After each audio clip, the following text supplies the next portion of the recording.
Well, hello, it's Monday morning at 10, right on time, within seconds of being on time today. And it is once again time for relaxing painting with Dyson Dungeons. You can see there's nothing there. There we go. I have a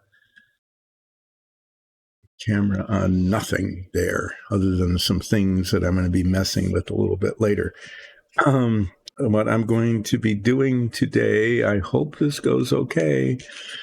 I'm a little bit anxious about this, is that after very carefully masking the submarine interior, I spray painted the hull gray so that it looks better than it did when it was just raw plastic. And I don't know, it was, I think I did an okay job. We'll find out. If there are flaws and things on it, I'm not sure I can do much about it now, but it looks better than the raw plastic did. And what I'm going to be doing today is unmasking it, and hopefully there isn't any gray paint on the inside of the submarine. In addition to that, there's a bunch of little stuff that needs to be done. The periscopes and radio antenna and things on the top of the conning tower, or the top of the sail, as you might call it, are supposed to go up and down, and I had originally planned to take them out and replace them with like little toothpicks to plug the holes into which they go, but that couldn't work because of the way I installed the tubes on the inside of the submarine. There's always this cascading things, can't do this because of this way, and you have to do it because of that way. And I did this other thing months ago that I didn't think about would be an issue now, but they are. That kind of thing went on and on and on. So one of the first things I'm going to do is make sure that I can get all 6 of those moving. And it's very likely I'll have to do some paint touch-up, because I painted the very tips of them a dark gray color so it would match the hull color, but it doesn't exactly match the spray paint. So I'll probably be dinking around with that for the better part of forever.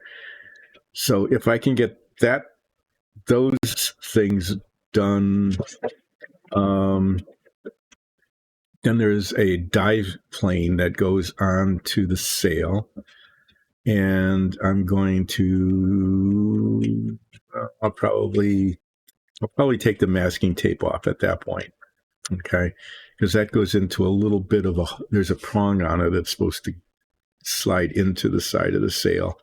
I did one on the other hull, the other half of the hull, and it eventually worked okay. So I'm going to install that, hopefully without breaking off the prongs. So I'm going to be deliberate and careful and frustrated and everything else, and it won't work, and it will, hopefully, because usually it does. So yeah, the periscopes and snorkels and radio antenna and stuff, those need to be made sure that they're loose and moving and touched up so that the paint looks good on them. Take off the masking tape. I'm talking about what I'm going to do here so that I don't have that much time left to do it. And then install the dive plane.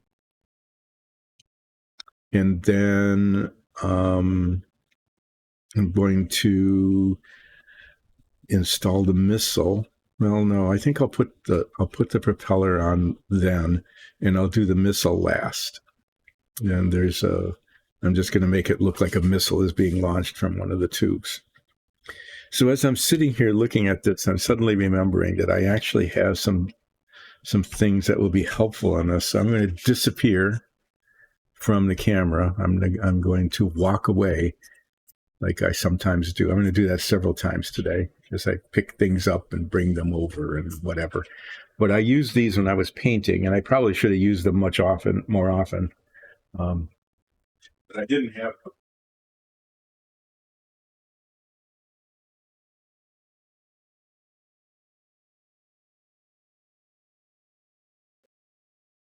These are things that fairly recently arrived as packaging material, but they worked. You can see there's spray paint on there, gray paint, that comes from having used them. I used them when I was to hold the hull while I was spray painting it. I'm going to use them again because it's nice. I think it won't scratch the paint, and it should hold them fairly steady. I'm a little bit anxious about doing this. This is like the very last bits of the submarine that has been going on for forever, and if you've been watching this, it feels like it's just taken a long, long time, and it has. So this last bit was probably unnecessary, but aesthetically, it was aesthetically a good thing to do. And I hope it didn't mess up anything. Oh, yeah. How can I forget? And then I need to cement or glue or somehow attach the submarine to its stand. So, doing a little technical thing here.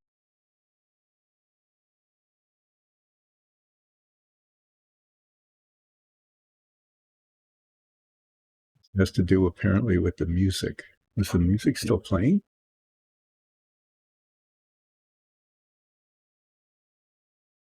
Yeah, I was watching the little bar down there and there wasn't any movement, so I was pretty sure.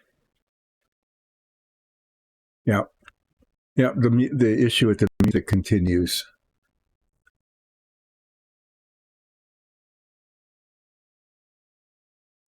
Can't even read the little thing here.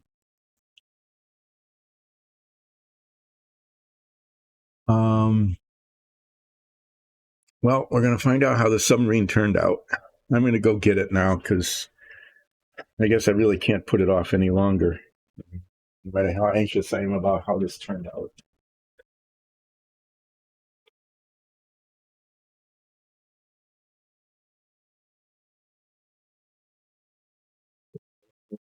I don't know if you remember how it looked before with the raw plastic, but now it's all painted gray.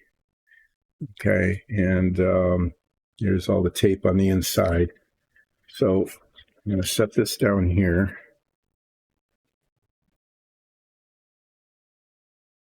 Yeah, the thing what I'm going to be working on here are these.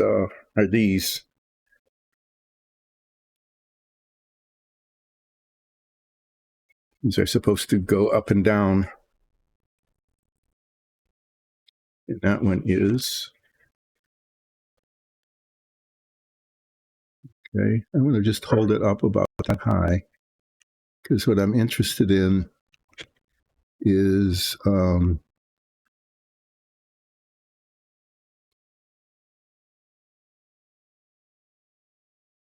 paint. Okay, so far, this is looking pretty decent. This one's going to be a problem. So far, it looks like I don't really have to do anything with them. The paint, the spray paint color is not exactly a match for the color that I had painted them originally, but it looks pretty close. And if I don't have to mess with it, I don't want to mess with it. This one's stuck.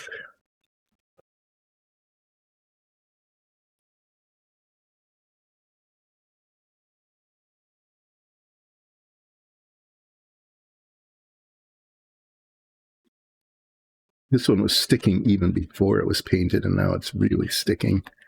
And I'm not sure how I can do about it. I don't want to scratch.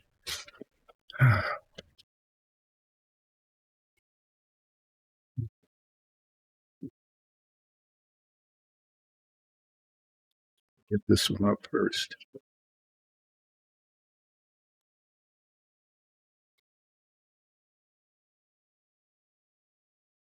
To be loose is just there's nothing to grab onto. Here we go. So 5 of the 6 are okay. This one, like I said, was sticking even before it was painted.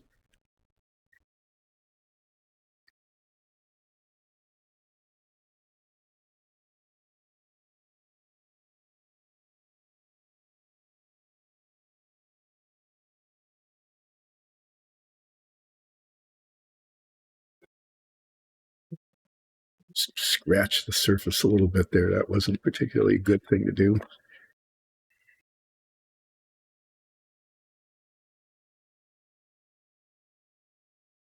These are all okay, so I'm just going to leave them down. Maybe we got to leave. You know, if I can't get this one to work okay, I might just leave it.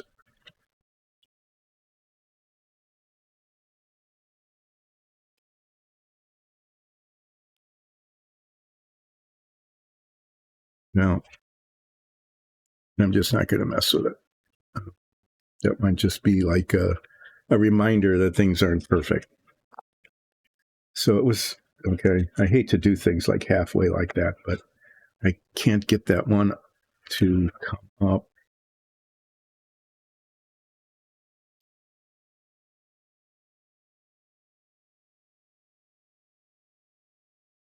You know,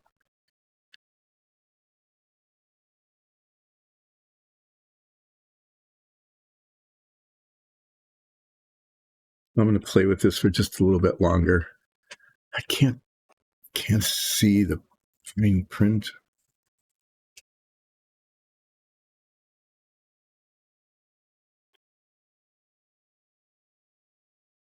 Okay, well, thank you. I appreciate it. Thanks for dropping in. I really appreciate that.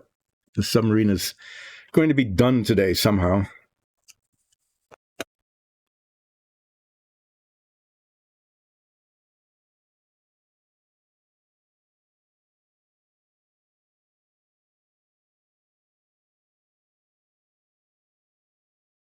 I should have just pulled this one up a little, but like I said, it was sticking even before I painted it. Well,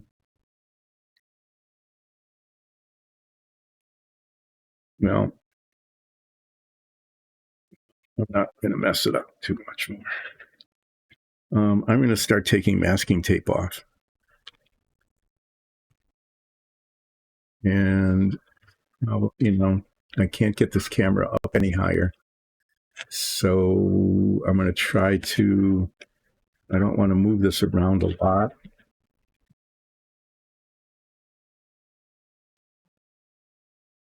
I guess what I'll do is I'll like just start at the front here, right? And just work along because there's a lot more room to my right. This part up here, I'm expecting to be a little messy around the escape hatch. Yeah, I'm going to have to touch that up.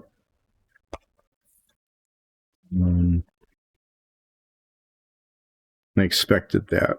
The edges of the escape hatch and the top didn't get painted, so I'm going to have to paint those. But that's okay. Putting paint on is not so much of a problem. Taking it off is.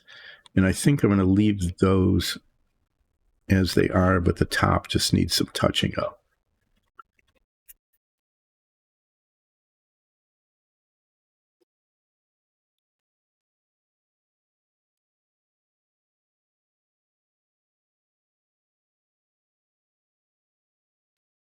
This is looking okay so far.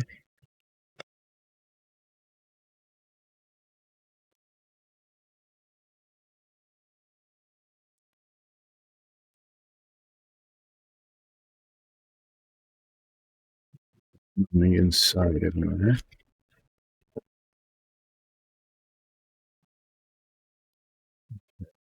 There were some spots in here where I had to cover it up because there were openings. This opening worked out okay.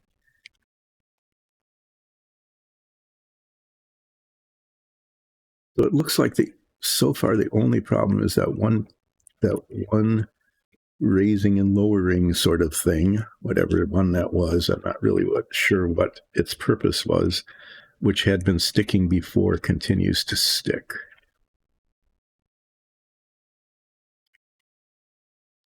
Okay, that worked out okay. So what I've got, that's going to continue to stick, and it's just going to be a reminder that this isn't perfect. And I need to touch up the tops of the escape towers a little bit.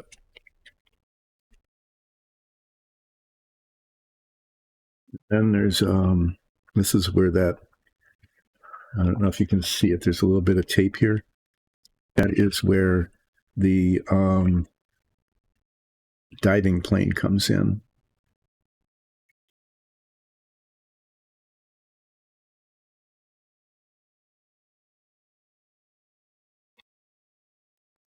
There's a little hole there that I covered up because otherwise the gray paint would have gotten in, and that worked out okay. So putting the diving plane in, I hope, isn't going to be a real problem. Just a maybe. I don't know. See.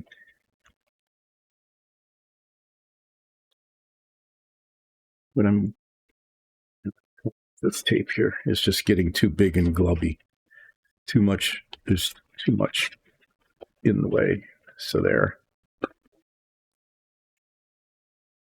And then, now I've got a pile of tape over here on the screen.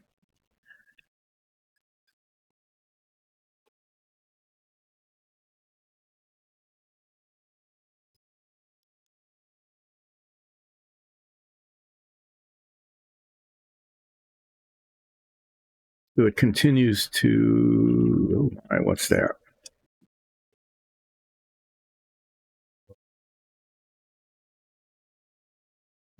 Six.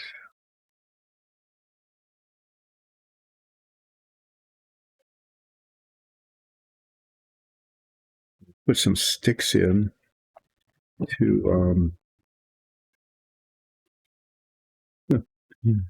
some sticks in here to block these holes so that the paint didn't get in there.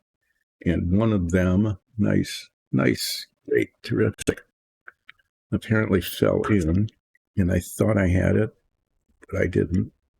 It's not a very good decorative feature. It needs to come out.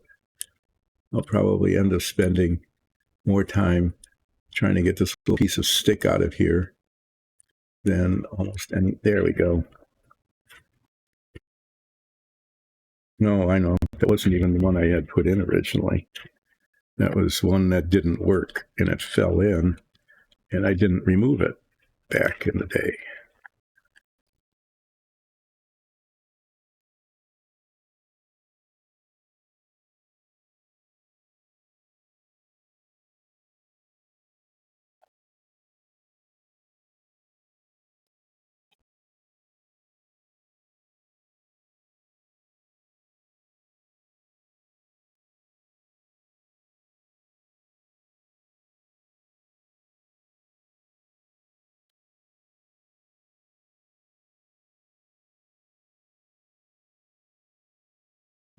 Non-destructive removal of tape.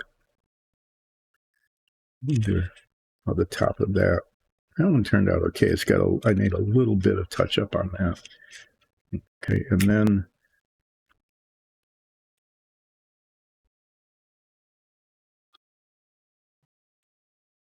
stuck on there. I hope I can get that off without scratching it. No. And then this, I almost forgot about this. This is where a hatch goes. Little white spots everywhere. And they're just dust things. They just cling.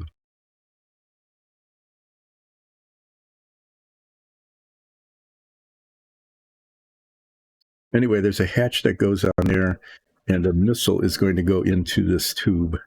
I almost forgot to seal this off. It was one of the really, I almost forgot to seal this off moments. Okay, I don't know if you can see it, but there's a hatch here that opens up.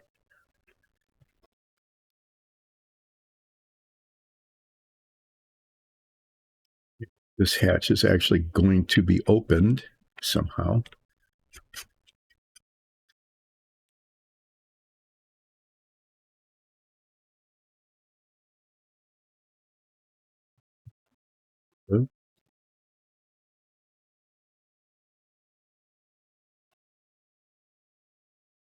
There, like that. It's going to be opened like that, and a missile is going to go in there.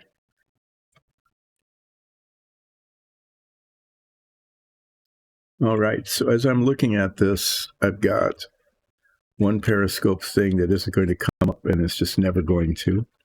I've got the tops of these escape hatches way up in the front here.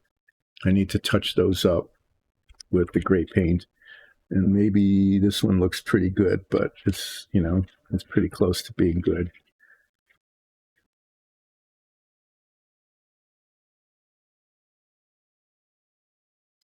And I need to put the dive plane on. I think I'm going to do the dive plane now, because it's just going to be a pain to do. Here, take this out. And then there's tape here. This is the part where the hull attaches to the stand, and it needed to be taped because I didn't want paint on it, because the glue or cement or whatever I actually end up using doesn't adhere to that very well. So you'll actually be able to see the difference between the painted part and the unpainted plastic once I get this off.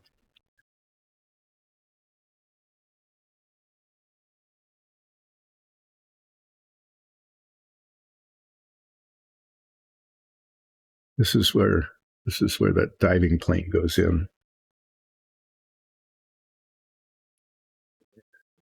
Tape.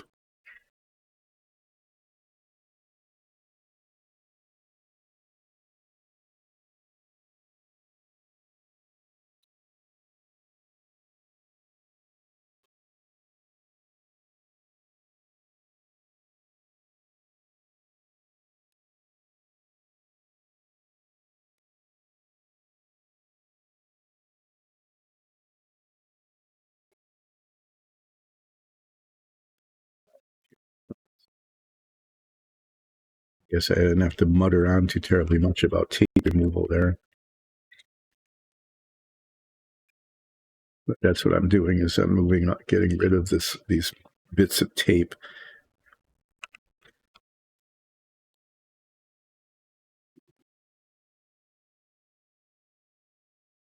Anyway, here's a good example. See, the hull is not perfect, right? But look at what it looked like with the plastic. It was just really ugly. So I'm glad I painted it. Even though it's not a perfect paint job, it's an okay paint job, and that's okay. I'm going to do a little cleanup here. I've got too many little bits and pieces of tape and junk in the way. And then I'm going to get the parts. There's the hatch that has to go on here, the dive plane, the propeller, and the missile. I'm going to go get the tray with those.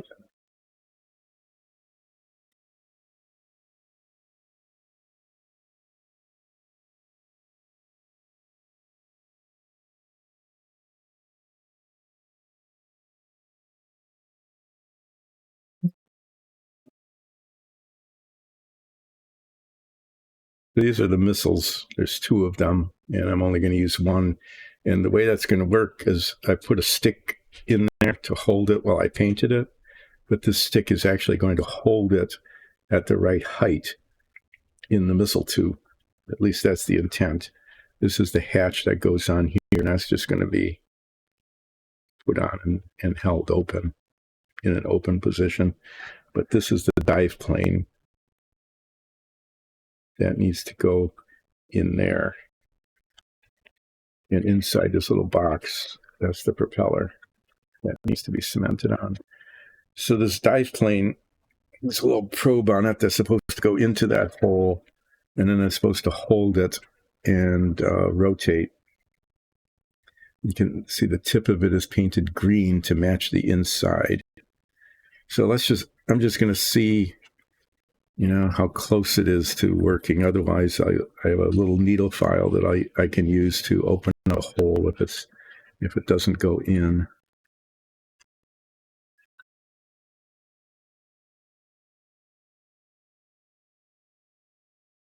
Get there.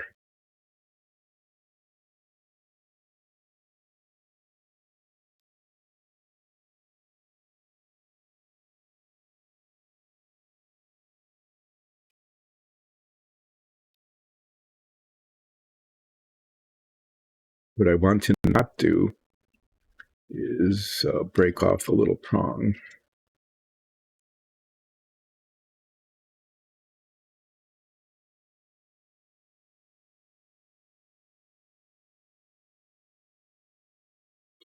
It's not working. I'm going to get the needle file and just take out some of the paint that's in the hole.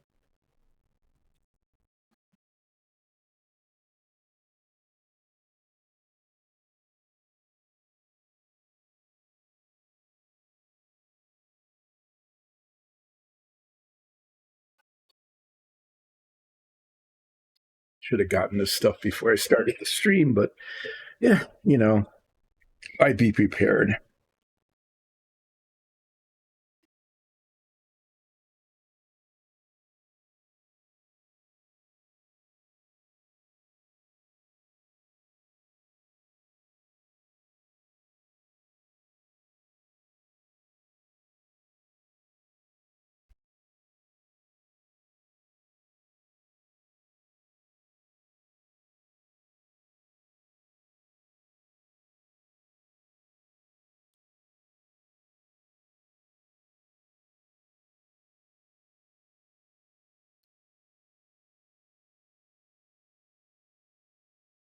Very gently trying to open up that hole just a little bit so that I can push that fin in.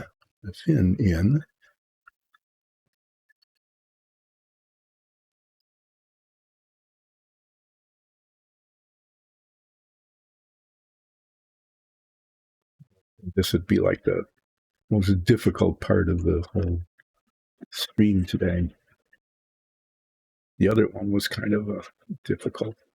There, it went in there, and it rotates. It doesn't fit extremely well. It's a little floppy, but so it is. It's installed.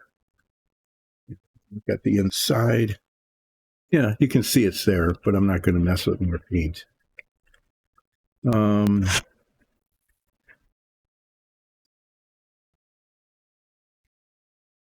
But right now, what I'm going to do is celebrate by having a sip of coffee.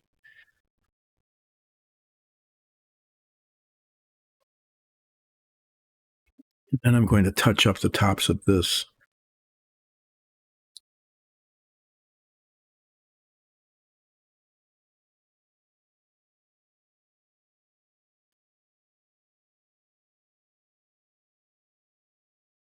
I want the paint to match, so I'm going to do this. It's not the best thing in the world to do straight out, right up front. I wouldn't really recommend this to anybody, but I need some of the spray paint that I use because I don't have an exact color match otherwise. So I'm going to get it. Do some major shaking here. And I'm going to go off to the side here so I don't spray it on anything else. And I did this once before. Sprayed a little bit in the bottom of this and then just get enough to be able to do the touch-up.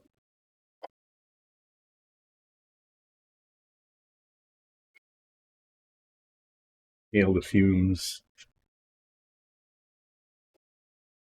A little of it, but I'm not too terribly worried about that. I should probably try to show you the thing I'm working on.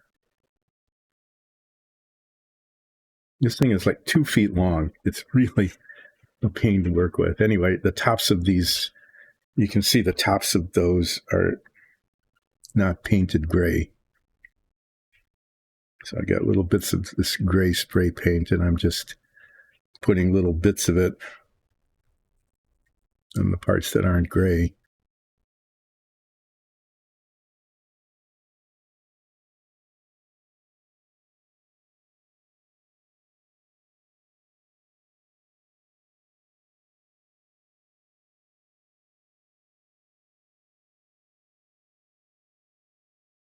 And now they are. Ta-da.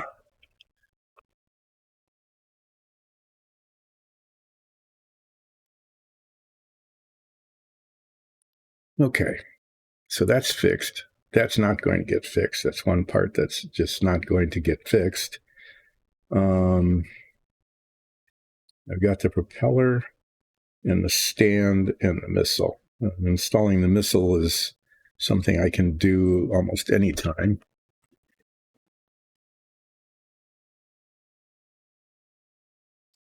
I think I'm going to do the propeller next and hopefully not break it while I'm messing around with other parts of the submarine.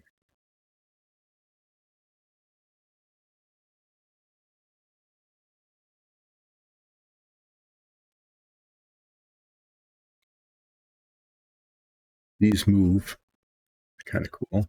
They still move even after being painted. That's good.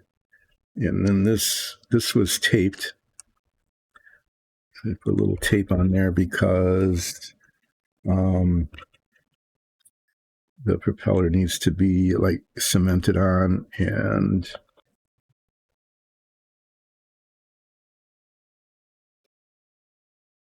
cement doesn't really stick to painted plastic very well.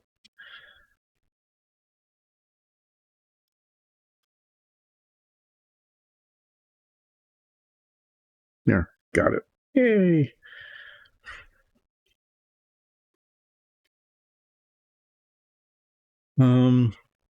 So the propeller, it's in this box because I had 3 kits to make one kit. Remember that?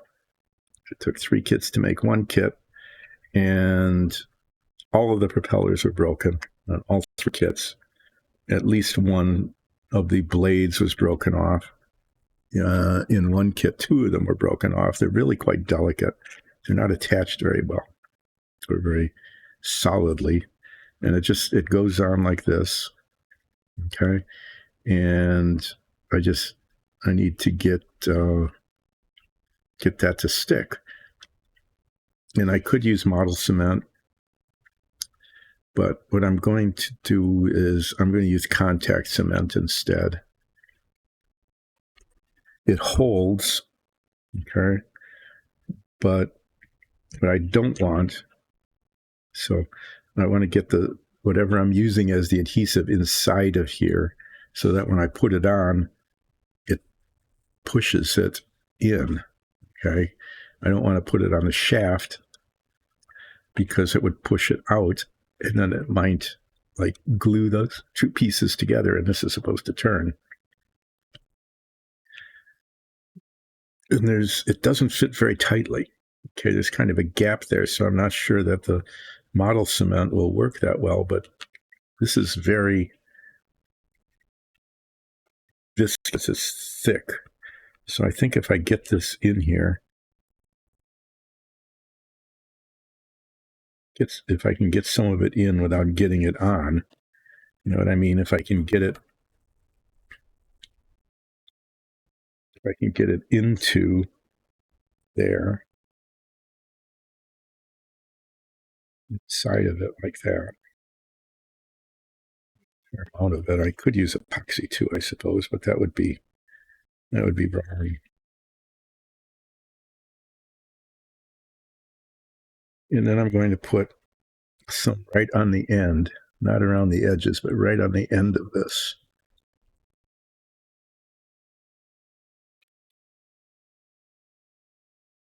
It's supposed to set for like a couple minutes, and then it sticks to itself really pretty well.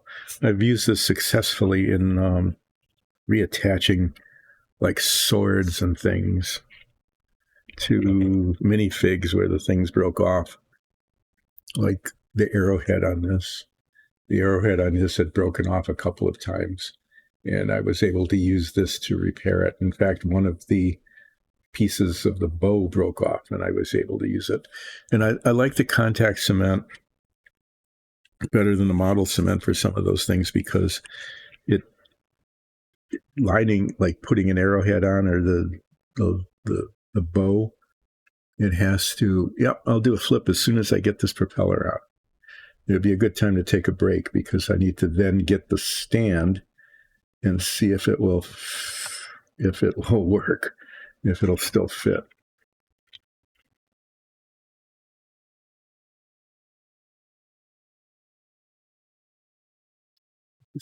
This is so big. The other thing is, I have to admit, I have no idea what I'm going to do with this now that when it's done. I don't, there's no place to put it. It's 2 feet long. The inside of this is a massive dust collector. It's all this little detail stuff. There's no way it will ever be possible to dust it once dust gets into it. So I'm thinking it's just going to have to just lay on a shelf with a paper towels over it, like it has been during construction. I'm not sure I can do anything else with it.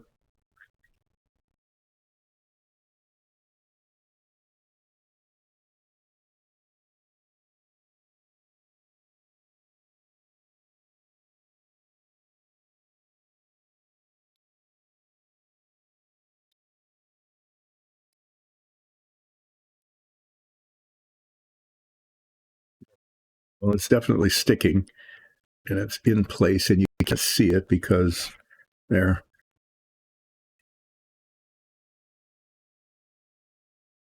it rotates. So that's that.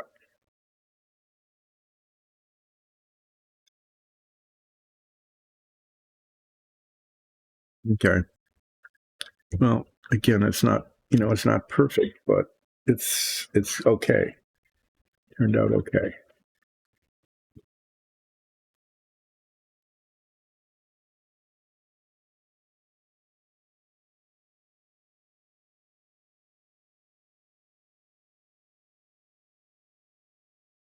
Okay. Well, here, I'll give you a tour of the submarine again.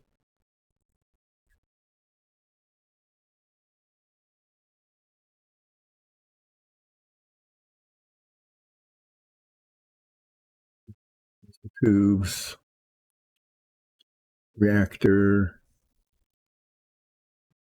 machinery stuff, the back end of it, the aft.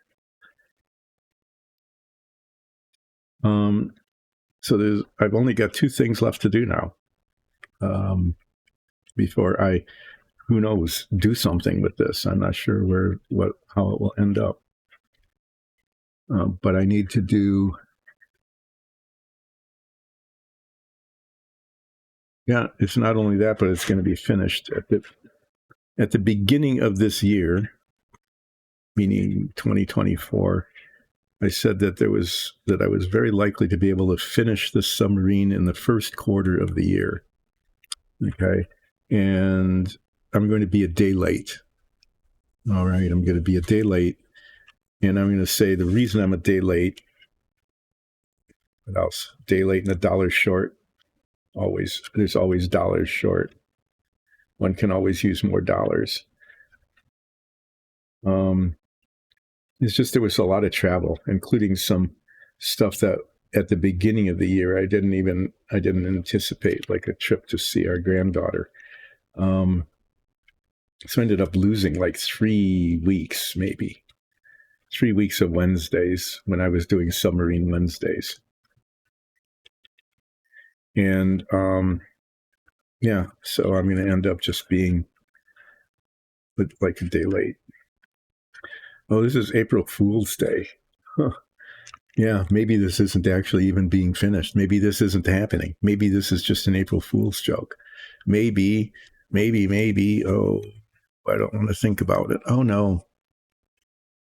Okay, when I put the gray paint on, it was very liquid. I need to touch that up with a little bit of the bone white paint. There's a need for touch up. An unanticipated need for touching up. And I'm going to do that now. It's this color. Now you can't see it. I don't know if you can see it, but right there is a little touch of gray where I was painting it on the top and it dripped over the edge. It's like there's always something. There's never not something. I should wait. I need to wait till the gray paint dries. And I'm going to leave this out so I remember that I need to use it. Yeah. Let me get this. Let me get the rest of this. This will be a little bit awkward too, because I have to bring the other side of the hull out with the stand to see if I can actually get this to fit together.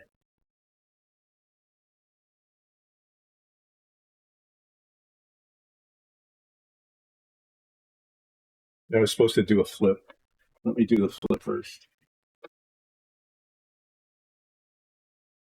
I'm going to move this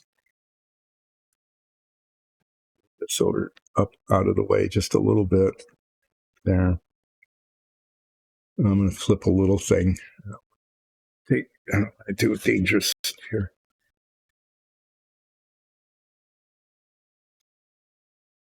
Dot. There's a dot on one side and not a dot on the other. 2 dots. 2 to 1. On the edge, it landed on its edge. If that's is that a good portent or a bad one? I don't know. Not a dot. 2 to 2. Out of sight, doesn't count. Not, and does. 3 to 3. Random. Randomization worked today. Yay. Now I'm going to finish this.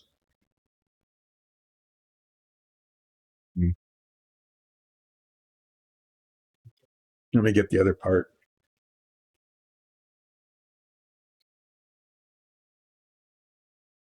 None of you have seen all of this in one place.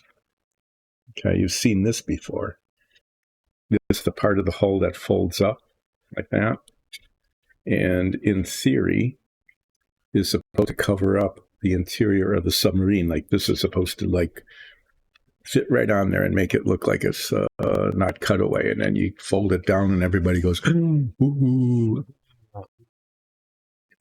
that kind of thing. Because, you know, it looked like a submarine hull.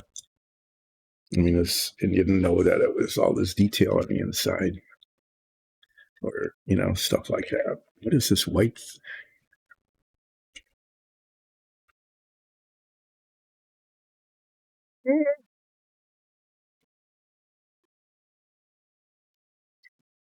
Okay, this is where I start knocking things over. There's like this white speck here.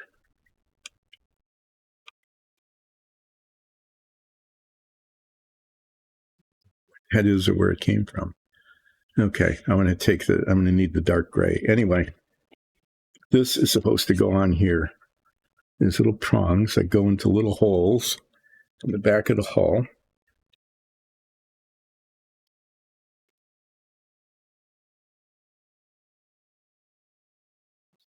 In here, like that. Okay, and then this is supposed to go down.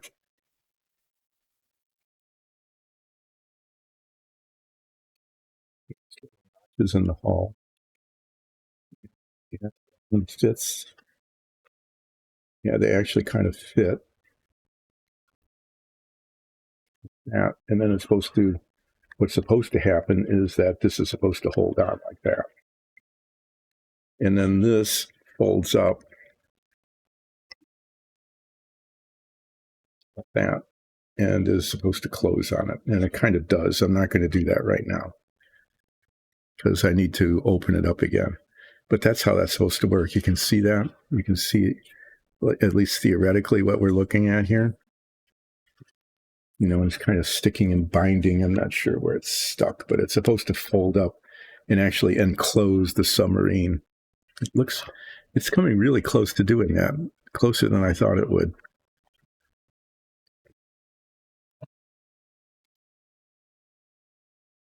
But the thing that needs to be done is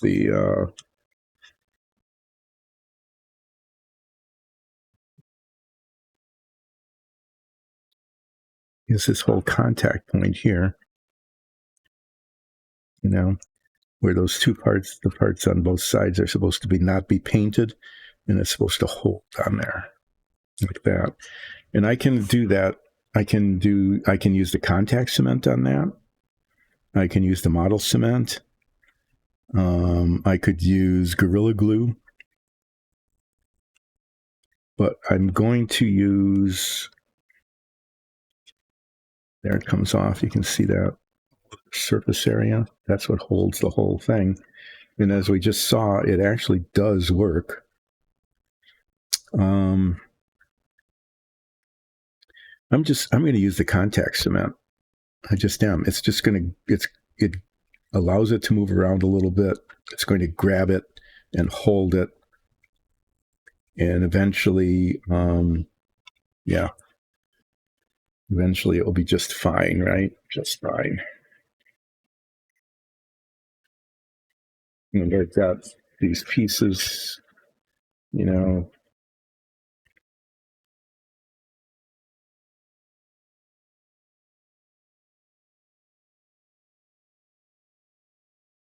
The other thing about it is that if there's gaps, like if these two parts don't fit like right on each other,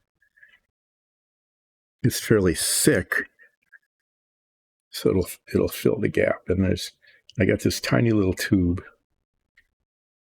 I don't know why this just came like free at some point. I'm not sure how or why.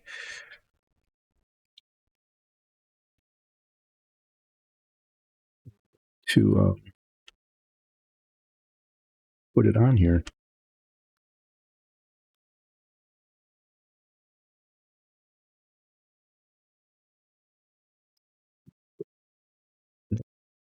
You the old dried on stuff. Just gonna, messily just spread it around on the unpainted area here. And it's okay if it's blobby. It's like I said, there might be gaps. It might not fit real tightly. And if it doesn't, then these will just grab onto each other.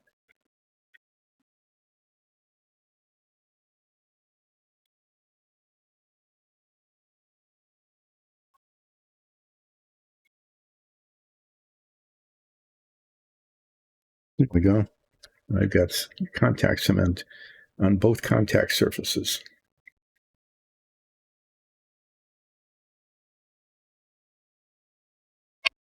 And I'm going to let that set for just a couple of minutes so that when they contact each other, they will grip.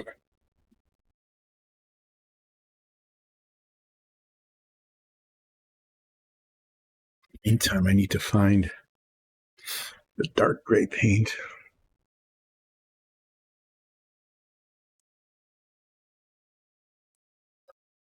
There was a spot. Just this one spot. It's the good dark gray paint. I'm not sure what's up with this.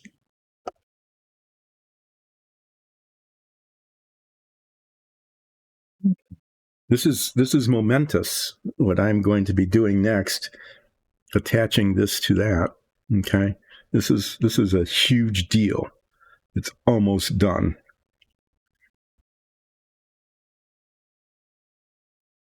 It's big deal time. Get these out of the way.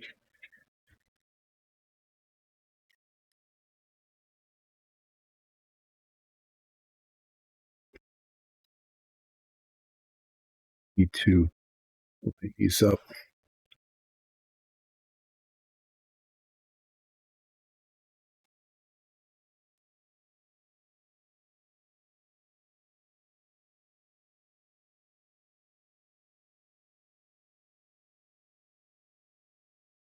Slots lined up in there.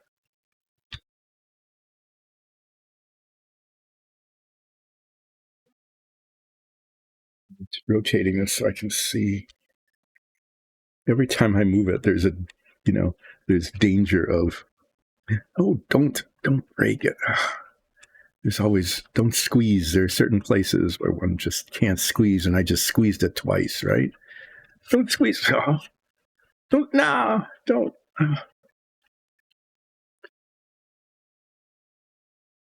do that. Oh. Okay, well, contact cement contacted the other cement, and it seems to be gripping, and sometimes the best thing to do is not do anything more. because it's not falling off. Okay. Not falling off is a really good thing at this point. Okay.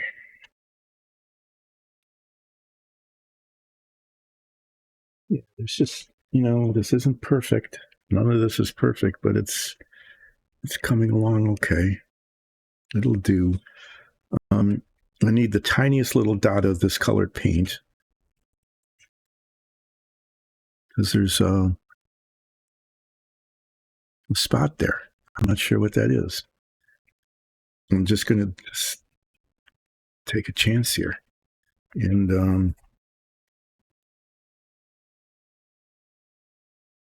spot that spot.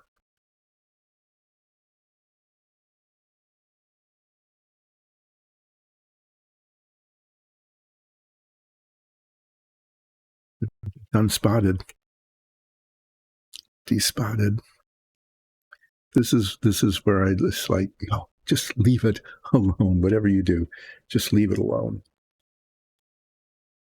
And then watch what you do with the tip of the brush so you don't bump it into something.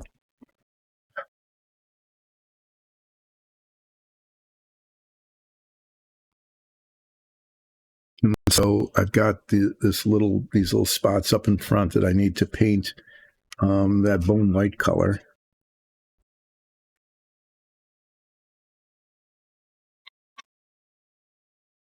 Letting it dry a little bit longer.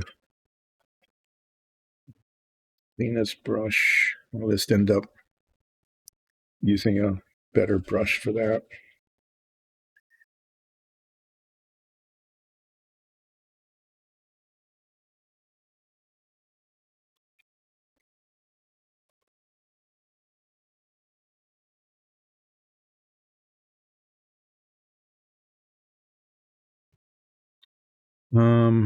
What I want, the other thing I need to do, the last thing, other than touching up the paint there, this is still not falling off, which is pretty cool. It's not falling off yet. Is I'm going to open this hatch. And where's the other hatch? There. This needs to go in here like this. And then be open. Okay. And then I need a missile. The way this is going to work, see this, the missile goes down in the tube. And wow, it's almost just right. See that? See how it looks like there's a missile launching out of that tube? I don't even need to mess around with the stick. It just worked. Okay. I need to fix that up in front. Just these tiny little bits of paint. And I need a good brush.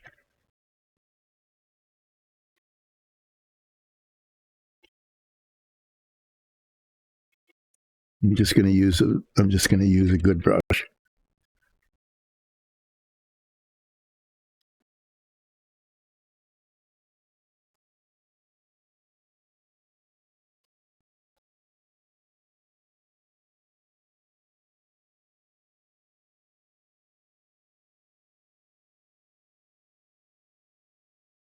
Taking little spots of paint just off the tip of the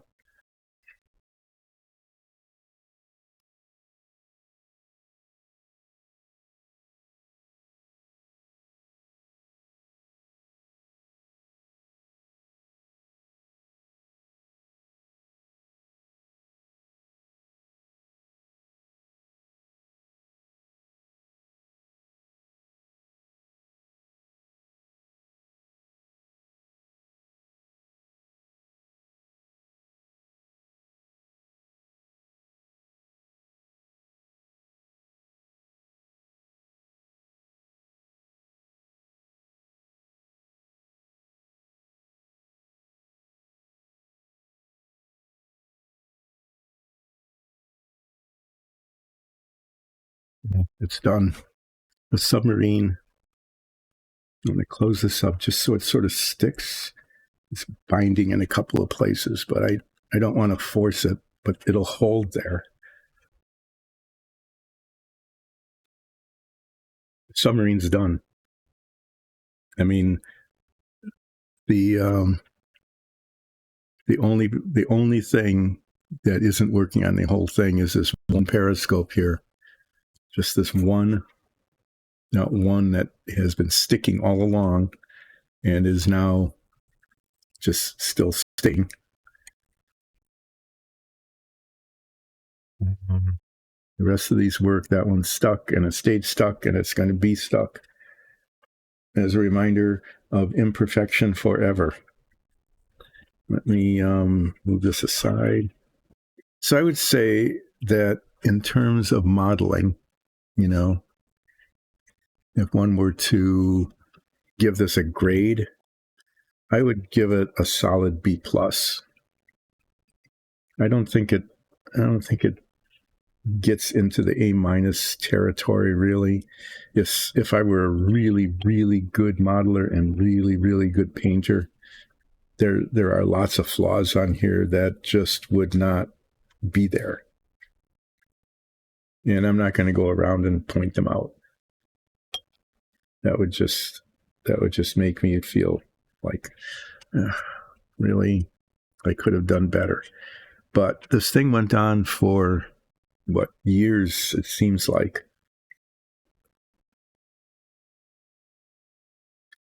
But the submarine is done. Now I need to figure out what to do with it because it's just too big. It's 2 feet long. It'll collect dust. You can't clean it. If dust gets into the inside of it, it can't be cleaned.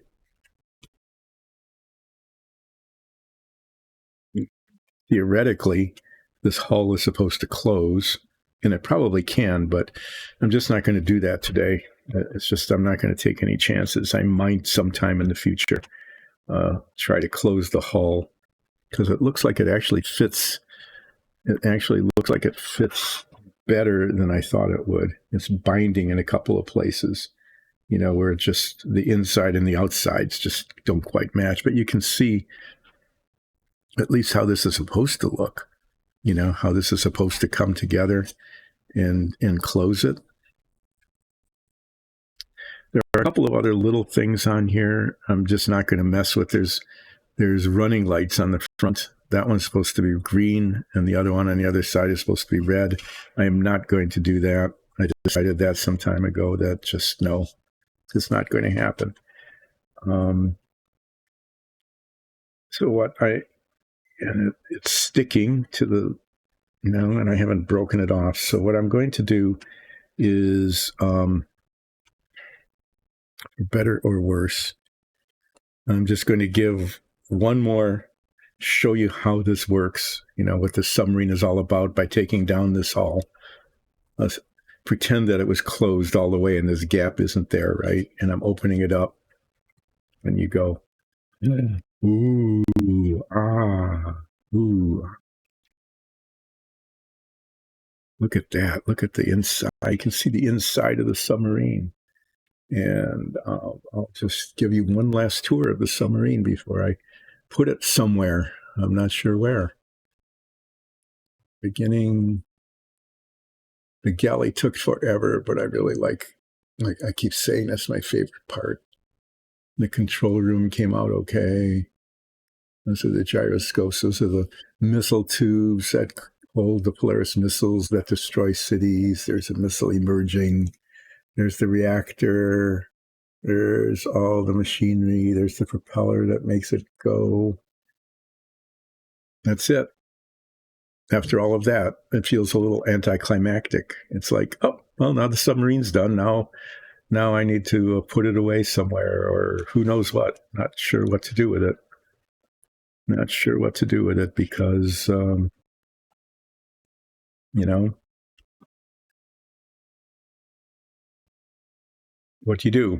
What do you do with a 2-foot-long Renwall cutaway submarine? Which, by the way, was this was built from originals 1960s kits. Okay, they didn't. I'm pretty sure they never reissued it. So I got these kits on eBay, got enough parts out of them to build one model, and it came out mostly okay.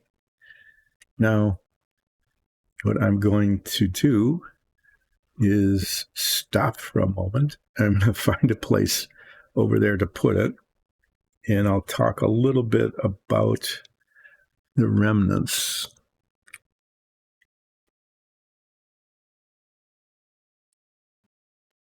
Yeah, hold on. I need to clear a space.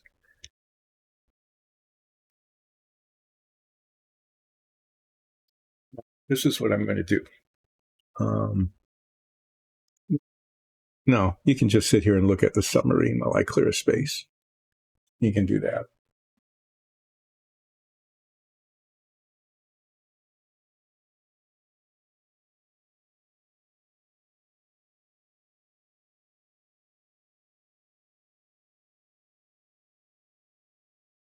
Here, clearing a space. Who would know?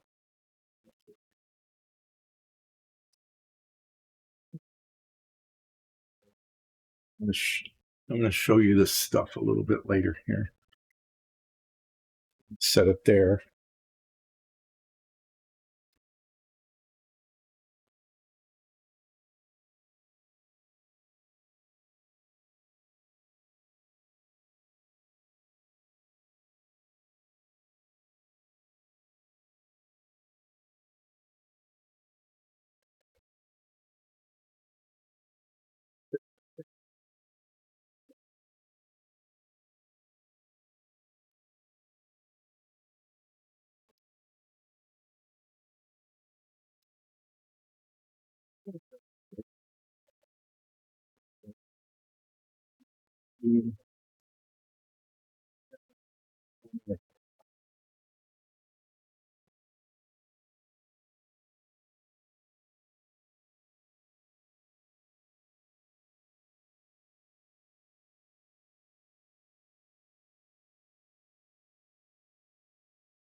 Space. So, what I want you to do now, everybody, is say goodbye to the submarine. Goodbye, submarine. Maybe you'll see it again. Maybe you won't. I don't know. But for now, it is going into a place where I can cover it up and keep dust out of it, and it probably won't get broken.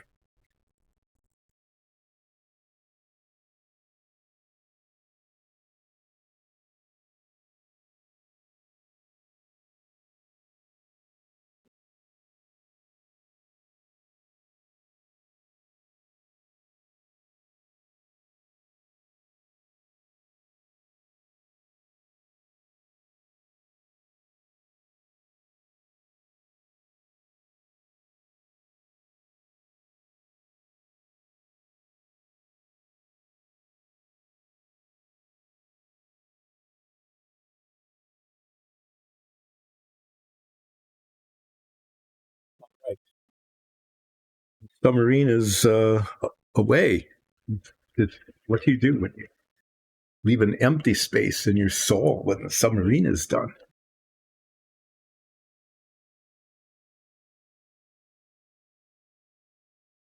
Yeah, the sub is done. Did you? Oh, should I bring it back? I can't read the screen. It's so tiny. Yep, it's actually finished.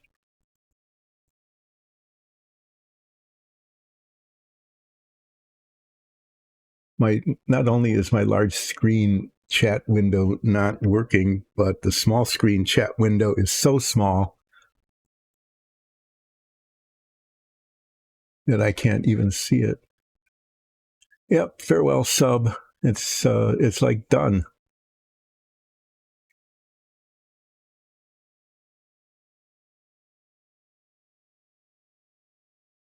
So let me like do a retrospective. This is where everything should get faded. You should fade out, and it should come back in soft focus, right? And there should be like Sarah McGoblin music in the background. Sarah McGoblin is a NPC in our Dungeons and Dragons campaign.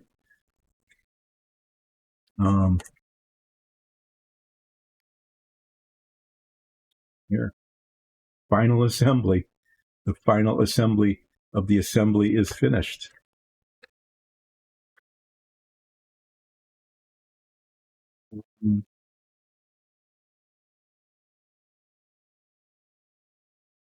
Maybe there's interesting facts about your U.S. Navy missile firing nuclear submarine. So maybe what I should do, let me read this to you. This could be part of it. Imagine that there's soft kind of, send money to save puppies music in the background. We don't have music because we still have the Nakarada issue going on. But you can read along with me. You can probably do that. The George Washington 598 will introduce a new concept in submarine weapon systems, the capability of releasing intermediate range ballistic missiles that can rise from under the water, streak several hundred miles up into the sky, and blast a target 1,500 miles away. That's how we used to talk back in the 50s and 60s. It was like, there's a nuclear warhead on here that's 100 times more powerful than the one that we dropped on Japan, the two that we dropped on Japan. And what we're going to do is blast a target. Okay. So even while hidden deep below the surface, the George Washington will be able to release accurate destructive power equal to all the bombs dropped by U.S. planes in World War II. Back when this was written, we were proud of that. Launching of the ship just 14 months after design specifications were approved is evidence of the significant deterrent role which our nation has assigned to the atomic-powered ballistic missile-firing submarine. Nuclear submarines with their airless burning, in quotes, of atomic fuel. Nobody understood how that worked back then, and they probably still can't, but, there's that. Can operate as hidden underwater satellites. Satellites. But they can cruise the oceans, which constitute 70% of the Earth's surface, sort of gratuitously just putting out a science fact, right? 70% of the Earth's surface. The submersibles are ideally suited to serve as mobile and almost undetectable launching platforms for 1,500-mile Polaris ballistic missiles. It's this revolutionary partnership, atomic power, submarine, and missile, that prompted the U.S. government to give the Fleet Ballistic Missile Project a high priority. The George Washington is an unusually long and heavy submarine. It was in the day. Even by atomic age standards, it's 380 feet, has displacement of 5,400 tons and 6,700 tons submerged. It weighs more going down than on the top because it has to go under the water. So congressional approval for the construction of the George Washington and two other Polaris-equipped atomic submarines was given in a supplemental appropriation to the 1958 fiscal shipbuilding program. Why did we need to know that? I don't know. But subsequent authorization for FBM subs will greatly increase this number. And we want to express gratitude to the Electric Boat Division of General Dynamics Corporation for their assistance in this program. I'm not sure if that program meant the missile launching submarine or the model. But that was an interesting fact about this. So as you can tell, we were very proud of the fact that we could blast targets and launch more nuclear destructive power, the equivalent of all of the bombs that we dropped during World War II. The ones we have now are worse. Worse in terms of blasting, or better in terms of blasting, I guess. They still carry 16 missiles. That seems to be the standard. The U.S. submarines always carry 16. The Polaris missiles, the first ones, only carried one warhead. And then the Poseidon missiles, which came next, carried multiple warheads, I think 3. Now we have Trident missiles, which have a longer range and carry more warheads. The independently targeted warheads, MIRVs, multiple independent reentry vehicles.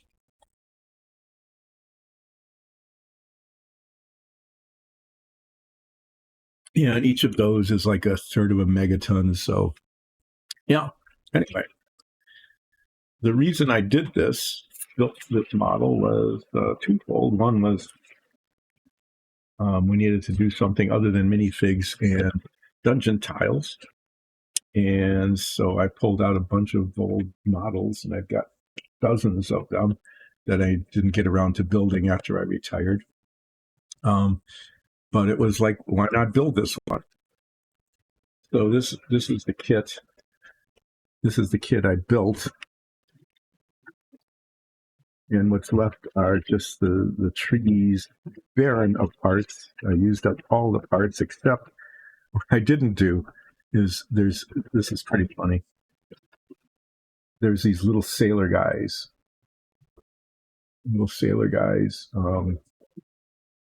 that you were supposed to pull out and paint, and they give you a sense of scale, but they're really not very good. There's even sitting ones.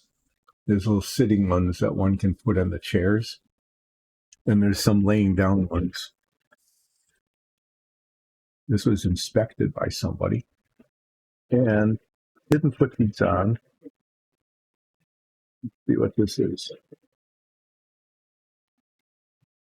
Oh yeah, it was inspected twice. Anyway, oh yeah, and there's a decal sheet. I didn't use the decal sheet. It's just really not in good shape anymore. But it says George Washington, and it has the submarine number. It's supposed to go on the side of the sail, but I don't think these work. Anyway, I'm going to hold on to this. It's the box. But in case you're interested, like I said, I had to buy 3 kits. I bought 3 kits to get enough parts to make one model. And you notice this. Oh, these are just little guys. Okay, some more of the little guys that came off. There was the George Washington, and then they kept changing the model a little bit to represent what was going on with the submarines. This one came a little bit later. It's the Ethan Allen. And the main difference, I don't know if you can see it here, is that the surface here, the top of the deck where the hatches are, they open fore to aft, okay, like that. When the Ethan Allen came out, they opened from the center to the side. But otherwise, the entire inside of this submarine, the Ethan Allen model, is identical. And so I was able to borrow parts from both of these additional models in order to make one model, one complete model. And so if you were to open this, this is what it looks like when you first get it, kind of. You got the hull pieces, you got pieces of the stands. This is a baggie that's filled with parts that came off of the trees that, yeah. And what happens when you buy old models, okay, is that people have started putting them together. This is like one of the very last things that's supposed to be assembled on a submarine model, and they did it first and got cement all over the inside of it, so this doesn't rotate anymore. Broke off the blades of the propeller. Okay, I've actually got those little bits in that plastic bag. And all the parts are, some of them are still on the trees. A lot of them are falling apart. Okay. And so, yeah, that's why I ended up getting 3 of these things, is because I wasn't sure that all the parts would be there, but also people, they'd buy this model, they'd stick together the very last thing you're supposed to do as the first thing, and then went, I'm not going to be able to do this. I'm giving up on it. And then they gave up on it, right? But yeah. So what should I do? I'm going to glue together all the missile tubes, which is something you do like in the middle of the construction. It's got its own little decal sheet. There's a little part that I should put in the bag that seems to have broken on. There's the bag of little parts. This is the bag of little parts that have come off. So this one, fortunately, as it turned out, even though some parts of it were assembled badly, at least it wasn't painted. Like they started to put together the missile room, the torpedo room was the first thing to be done. Very badly done, okay? Very poorly put together. Missile tube cemented with fingerprints on them from the cement. I don't even know what they used. I mean, whatever this stuff is, it's not model cement. They started putting together the sail, which is like the second part after that. And it just fell apart. But this model, this kit is actually salvageable. One could take these things apart, and because they haven't been painted, and whatever the cement is, it didn't melt the cement.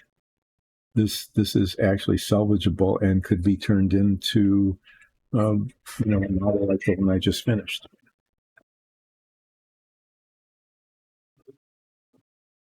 And then there's need to return this. This is a spring. This is a spring that's important. It launches the missile. It goes inside one of the tubes and it compresses, and it's supposed to launch the missile up. I don't want to give up this little box, so I'll find something else to do with it. Okay, and then the Ethan Allen. What I'm doing is I'm just showing this to you because I've got what I have now are two more kits. This has really nice instructions. These instructions are really nice and clean. I mean, they're in beautiful shape, the instructions. And the Ethan Allen even comes with a parts sheet and a guarantee. Okay, the component parts of this assembly kit have been produced under rigidly controlled manufacturing conditions. That is a lie. Carefully inspected, and this guarantee covers only a missing or defective part. Okay. They're not responsible in large print for spoiled or lost as a result of faulty assembly or misuse. But there are, in fact, parts that were faulty. They were injection molded, and there wasn't enough plastic in the injection, and so you end up with like divots in the control panel. This kit, somebody actually started painting it. Ended up using one of these painted parts for the submarine that I completed, but I had to like sand all the paint off of it. You can see that this was done with the kind of paint that was available at the time. This is probably what I used. It's green enamels. There weren't any acrylics really that I recall available. All the paints were enamels. And it was like the instructions say paint this green. So the whole thing got painted green. The hatches, the lockers, the control panel, everything just got painted green. Here's one. This goes back a little further in the submarine, and the same thing. Although the instructions do say paint the fire extinguishers red, whoever did this never got around to doing that. It's really kind of weird. The same thing happened. Here you can see it. This is final assembly. Right, this bit here, at least they cemented it together in a way so that these still work. They were a little more careful with it than the others.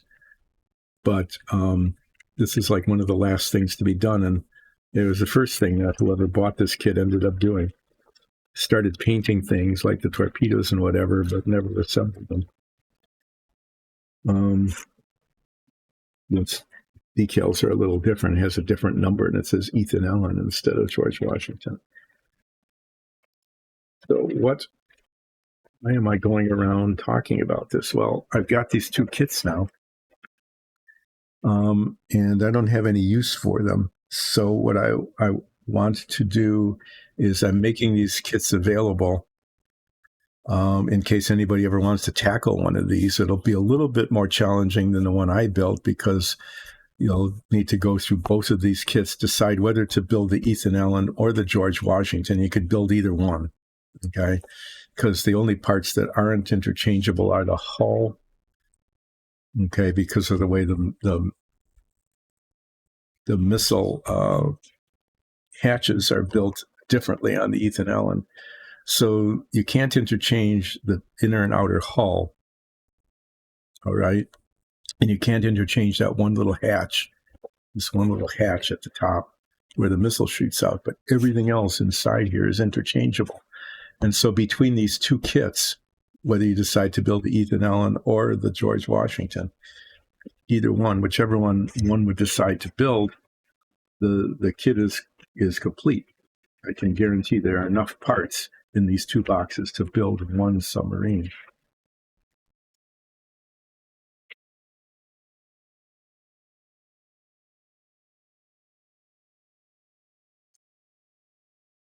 Oh, I know. There's more interesting facts about the Ethan Allen here.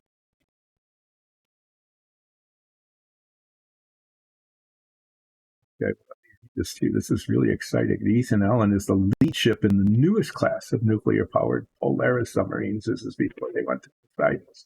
Like her earlier sister ships of the George Washington class, which is what I just finished building.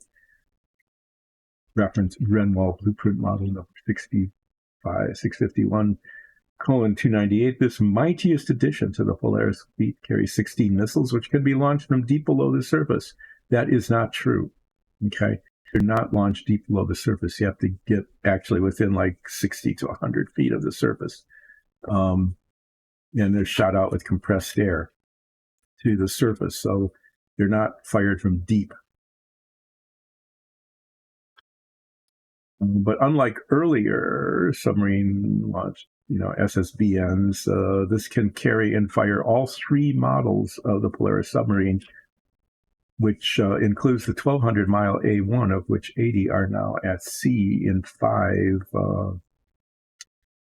submarine-launched ballistic missile things, the 1,500-mile A2, which becomes operational in 1962, and the 2,500-mile A3, which will join the fleet in 1964. So this can carry the missiles that go further.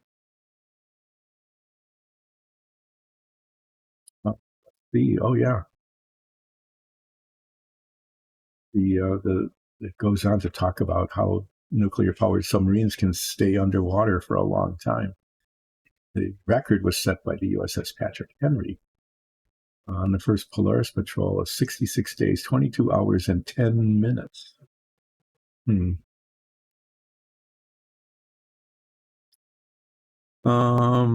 Yeah, so we're going to add 5 more submarines to the program.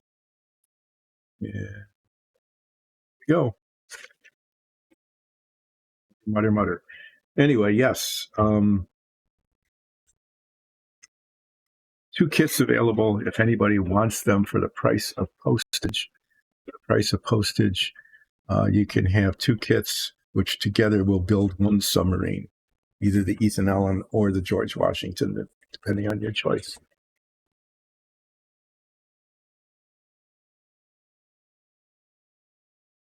I cannot read chat at all today. I wonder if I can make it bigger on the screen.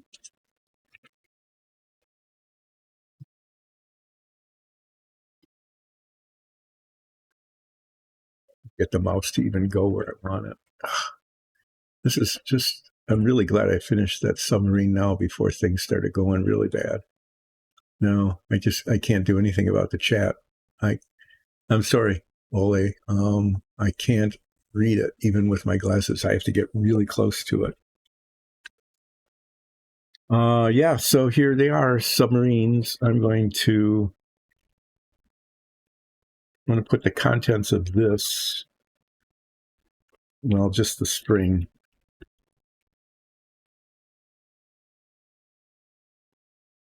I don't know from which model the spring came. Okay, but it doesn't matter, because if anybody wants them, they get both of them. And there's at least one spring. There's probably another one in one of the other kits somewhere. These I'm going to, this is the only part, this ladder. I never installed that ladder.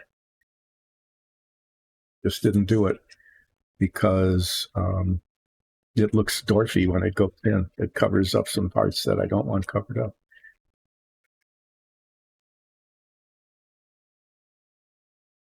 Just keep that there. The these instructions are identical to the ones for the Ethan Allen, which are in much better condition. But if anybody wants these kits, I'm not sure I need to keep the instruction sheet. I don't know. I might. What should I do? Let me put this.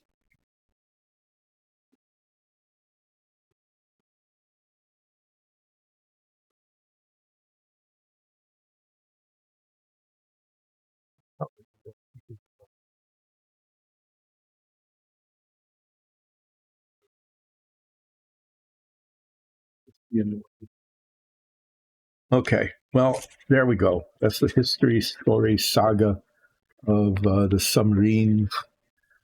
Why I got 3 kits, why there's still 2 left, why if you want to build one of these submarines, you can have 2 kits for the price of postage, which unfortunately isn't really cheap.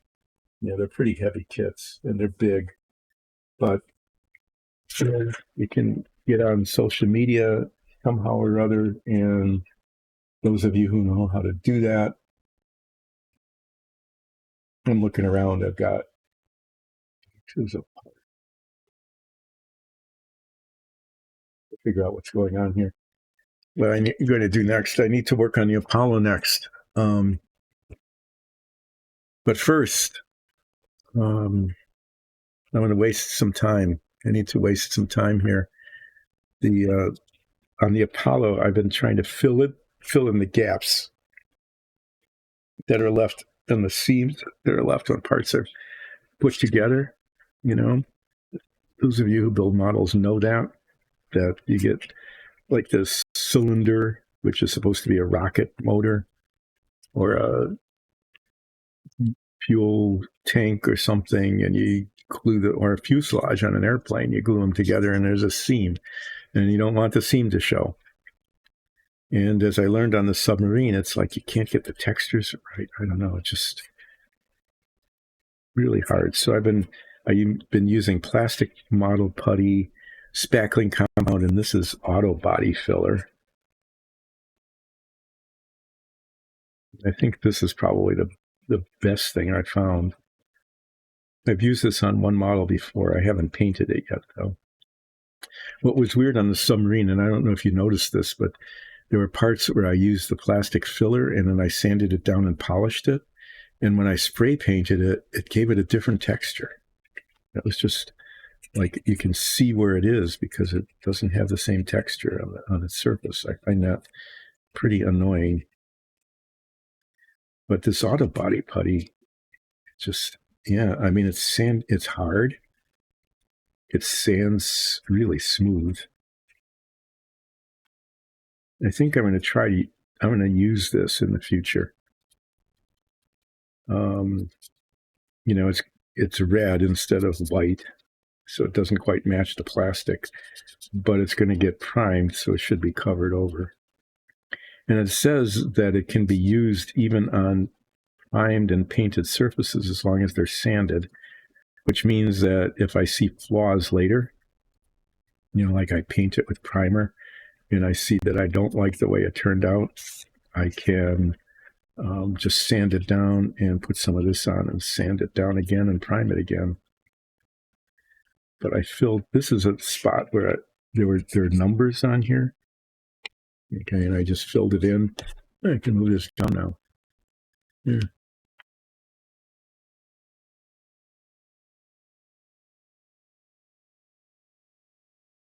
I wanted to fill it in to get a smooth surface so that the numbers didn't show. It just filled it in.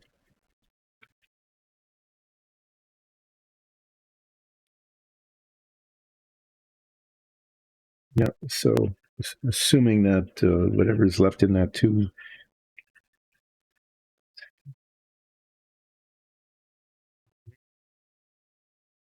it seems to sand relatively quickly. Not any worse than the plastic putty I was using. I'm just practicing here.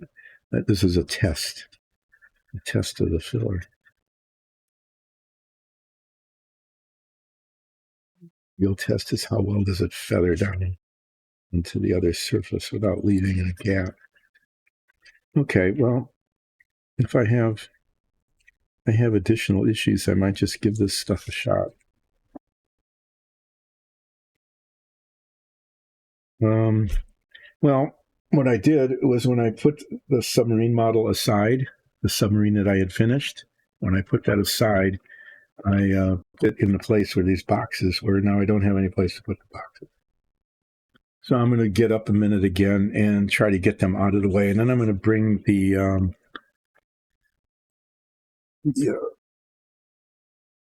hollow that I'm working on over so that it looks like there's something here. So it looks like something's happening. And the title says Apollo Frustration, and it has been. So I'm going to whine and complain and moan again about the Apollo and how that's going. But let me get this out of the way.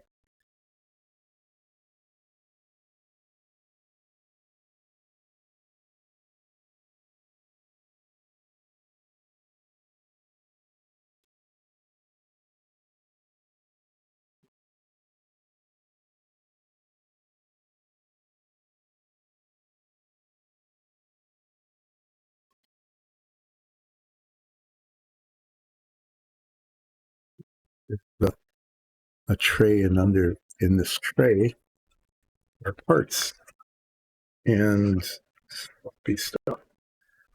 And I've been messing around with these parts now for weeks and weeks and weeks, and it just,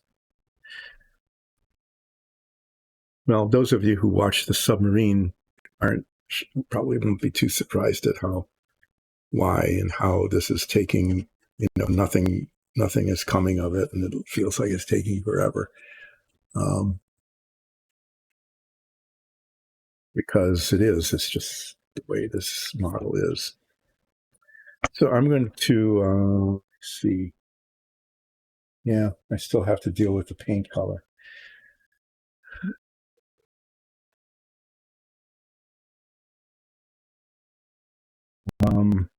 Yeah, I could bring over the box and show you how the model looks, but I'm not going to because it's just big and bulky and get in the way. So I'll just show you this picture. Imagine this being bigger. Okay. And this Apollo model is really cool because each of the modules comes apart.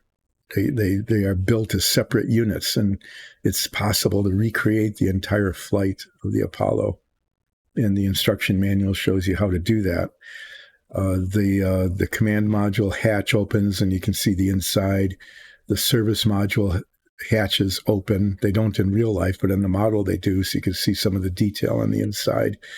The fairings for the compartment for the LEM open up, and you can take the LEM out. There's a separate model as the LEM, and the LEM is actually in two parts. There's the descent stage, okay, with the descent motor in it, and then the top of it shoots off back to lunar orbit to attach to the Apollo command module. So all of those parts are separate, and the model is fairly large scale. So it's not real tiny, but it's got all of these components to it, which is really cool. The instruction manual is, not terrific. Usual, the painting instructions are terrible. There's the docking module, and then I mean, it's pretty well detailed. It's pretty cool that way. It's even got little astronauts that lay down in their seats. The thing I'm working on here is like this component is the escape launch tower, and just anyway, I'll explain why it's frustrating after break when I get back to doing it.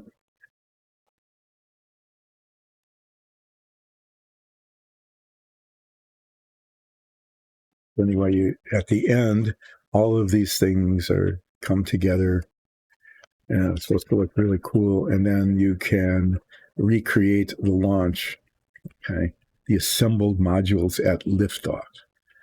They're supposed to look really beautiful. And then, it takes off and it successfully launches, and the escape system separates. Little rocket motors up in the top here separates. The protective booster cover comes off, exposing the docking module. Okay.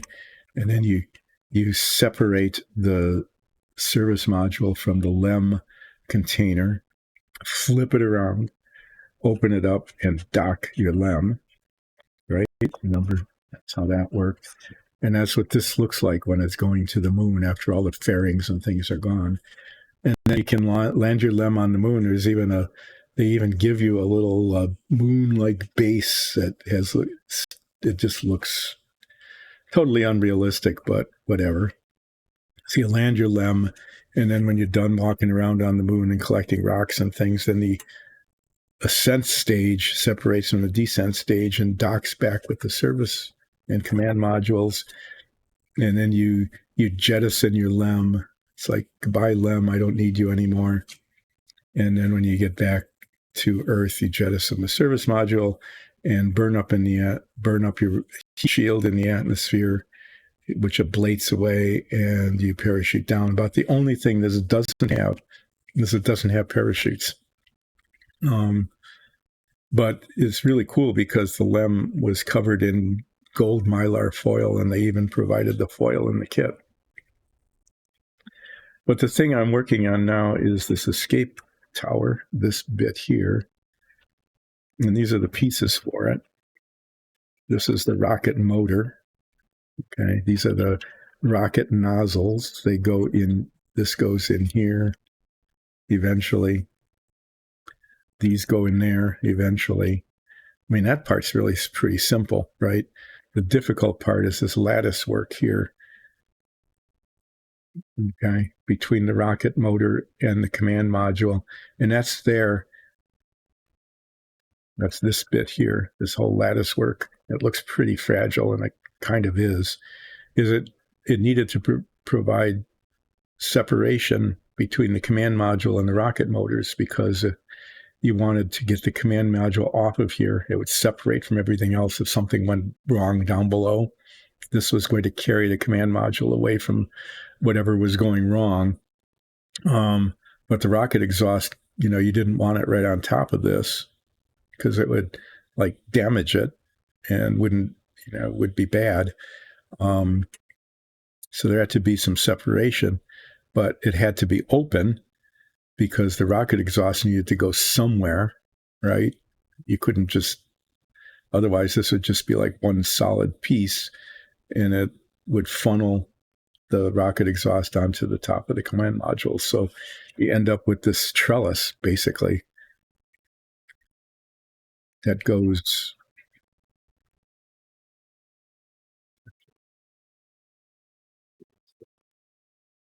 on here.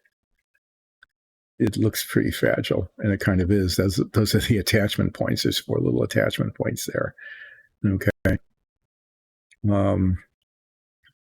Attached at the top and the bottom, and hopefully those will hold. And then this down here attaches to this, which is at the top of the command module. Okay. And then it separates from there. So this is actually designed for this to be cemented in, okay, because it has to be a solid piece.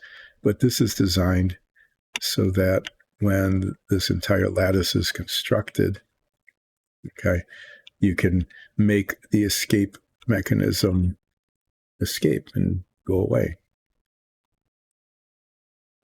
But assembling that, as you have seen me fumble for the last many episodes, is difficult. This little bit here, that's the tiny little rocket motor that pulls this way later on after the launch is successful.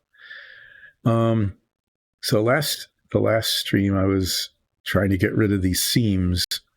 I was just sanding away at these and trying to make them disappear as well as I could. With, I don't know, some success, I hope. I'm not really sure. What I'm concerned about is that even after polishing, that even if the seams kind of show, that there's going to be a difference in the texture, and that we'll see that.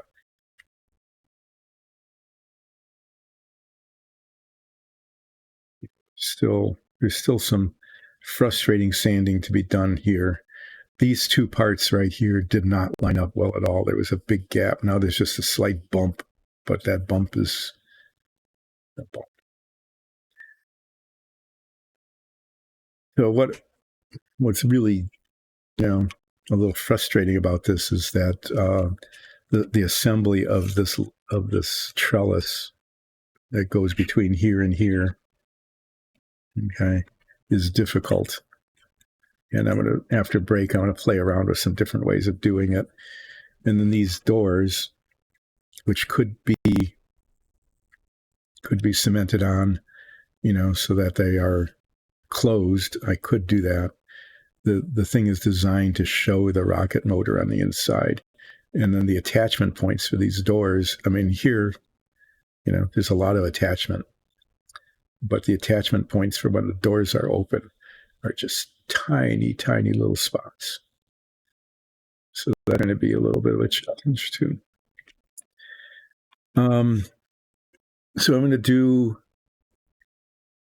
I can't see what he was saying. I'm going to lean up way close to the screen here.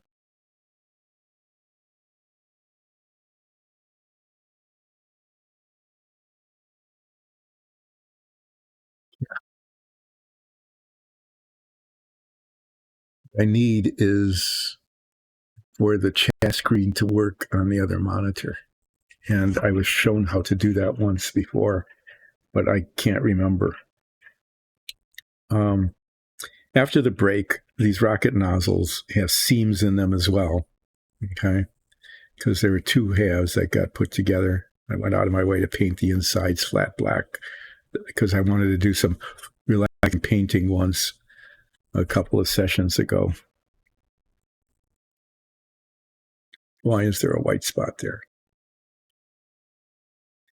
I can't tell if that's a flaw in the paint or a piece of dust.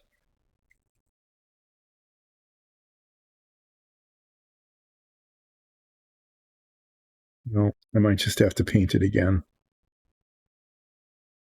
It looks like it's not a piece of dust. If it is, it's not coming off. So I'm going to assume that I have to paint it black again. Anyway, yeah, these have seams in them, and I want to paint them a metallic color, steel. So I'm going to be sanding down seams on these rocket motors after break. It'll be part of the frustration, part of the frustrating. Some of this stuff is like it is. Yeah. And then I'm going to work on this just a little bit more. And then I'm going to try different assembly methods for the scaffolding here. Probably not actually going to assemble it, but I'm going to try different assembly methods. I've got, I almost forgot that I had this thing. I've got helping hands. This is really cool. It's got these things that flip around and all sorts of different orientations with alligator clips that will actually hold a piece in place, right?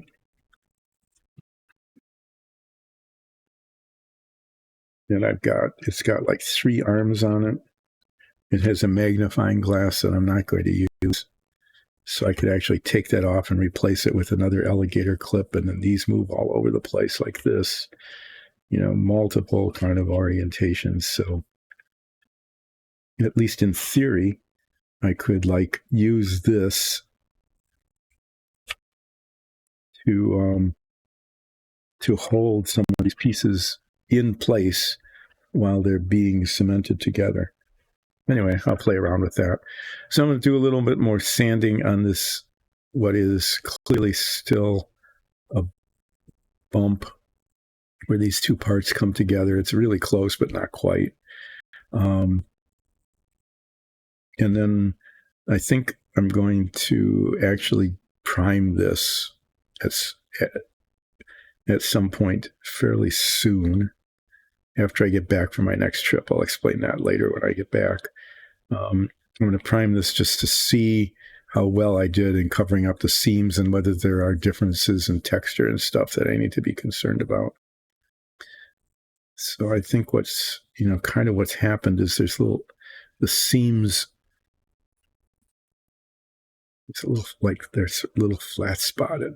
I can still feel, if I run my finger across, it's sealed, but if I run it this way, it's like like an indentation or a flat spot, and I'm not sure what I can do about that.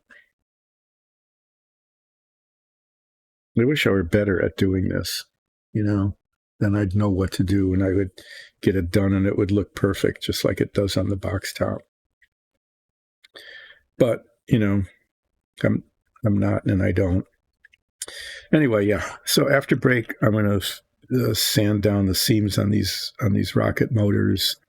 I'm not going to touch up the black yet. And if that seems to go okay, I might assemble them, because they get assembled like this. And I was thinking of priming them, but maybe I won't. Before I paint them, yeah, I probably will. But then I'm going to play around, test some different kind of assembly methods. I'm going to use this to hold these in place. Okay. They don't get cemented on, but it holds these parts in place. And then these need to be attached at multiple attachment points.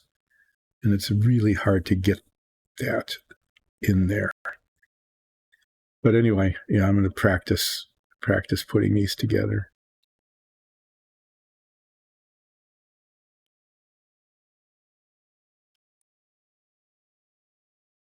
You would think that,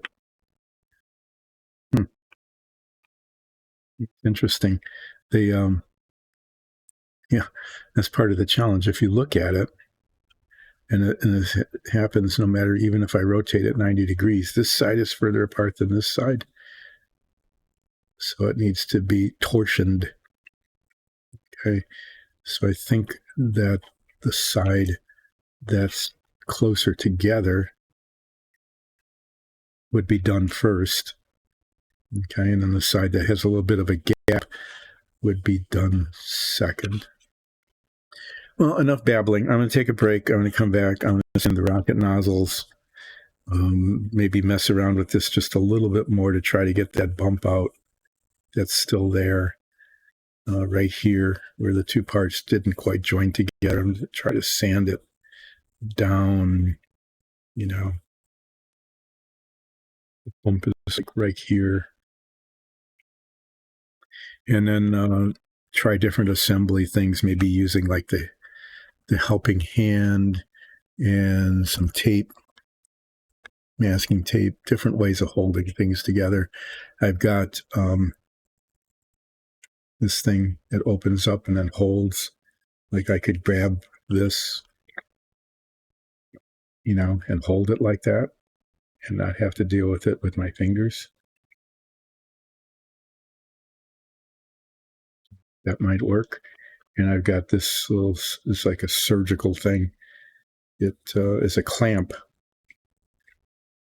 and I can grab onto things with that and squeeze that, and it latches and holds. It holds it really tight though. So if the the plastic is a little bit, these are pretty fragile. I might not use this, but it's there. One of the tools I have available to me.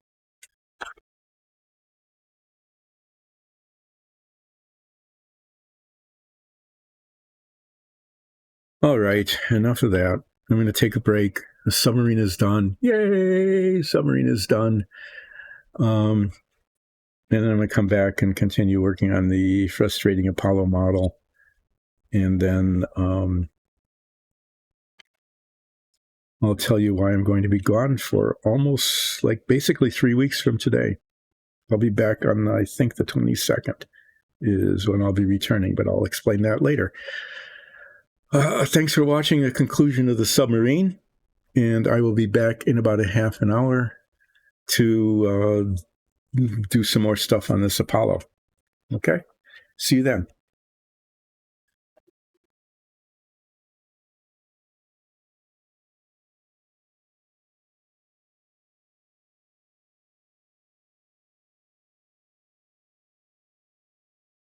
I'm back. How about that? Almost on time, too.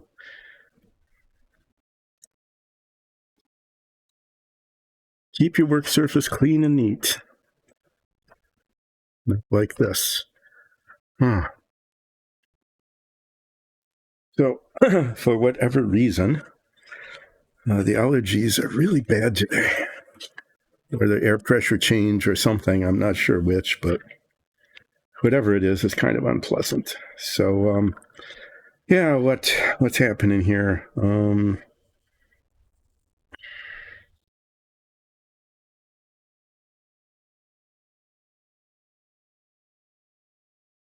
going to do a little bit of sanding on this, just for a little bit. And my sanding block here. I'm going to use like 1,000 grit.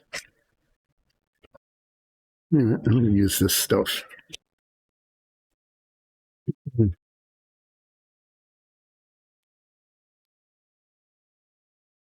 It's just, I don't know. I got like 80-90% of the problem here last time. I fixed it, but it's still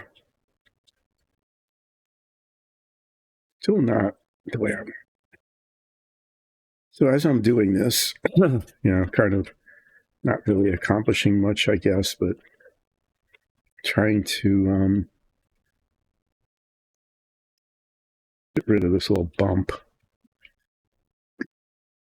Hi, one of our cats is here. I don't know if you can hear that. Be quiet for a second to see if you can hear the meow.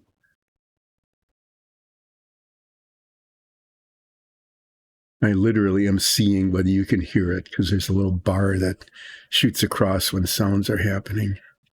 Oh, somebody's been on chat. I have to welcome whoever was on chat. But my chat screen still isn't working.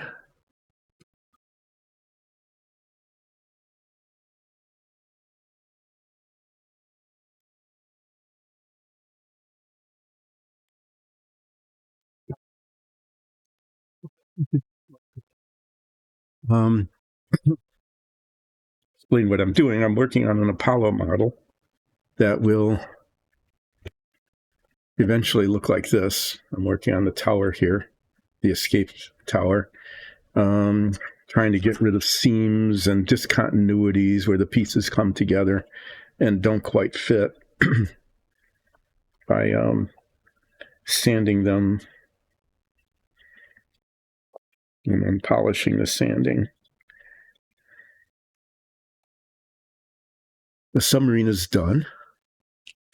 The submarine is done, and probably when I come back from my trip, I'm going on a trip this week to see the eclipse. We have like an an expedition kind of thing almost.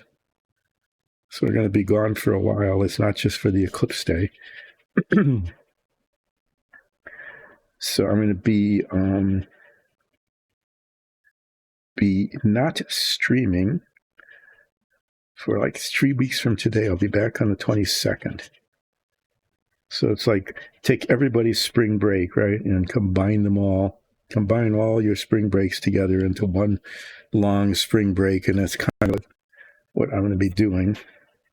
And I'm looking forward to it because I've seen one eclipse before, and it's just an amazing event. So I'm hoping that I will be in a place that has clear skies.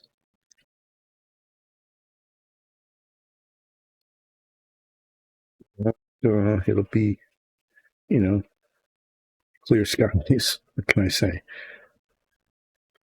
So the first time I ever saw an eclipse, the skies were like perfectly clear. There was no clouds anywhere. It was just amazing, almost miraculous. I don't know if that can be repeated or not, but I'm hoping so.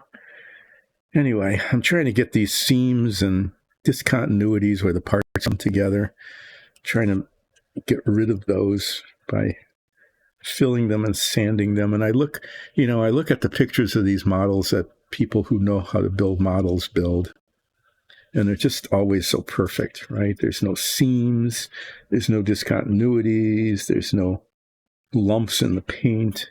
Everything is just perfect. I don't have that kind of skill. So the submarine model, I think, came out okay. It was like a B+ model. I'd give it a B+. I'm trying to aim for like an A- for this Apollo because it's a really cool kit. Basically, I'm just kind of, feeling the surface here to see if I'm getting the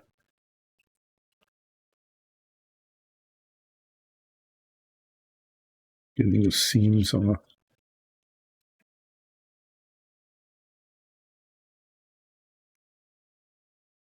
So at some point, fairly soon, I'm going to say, well, I don't know. I don't know how this is going to look.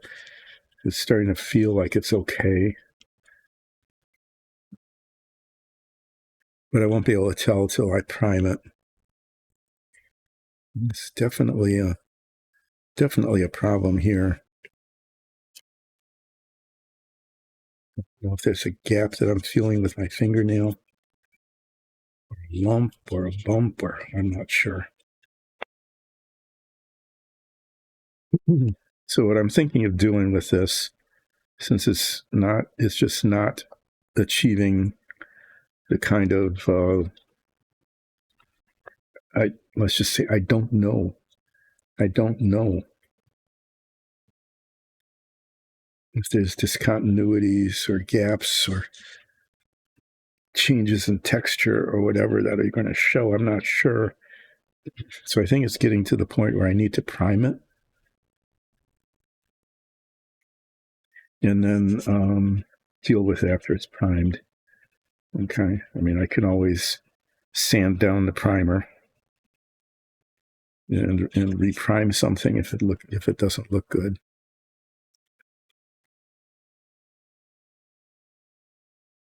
Okay. What I need to work on next are 600 1,000. There's 1,000 grit. Is the nozzles, the rocket nozzles here, and these have seams on them that need to be sanded down. I did put a little filler in them.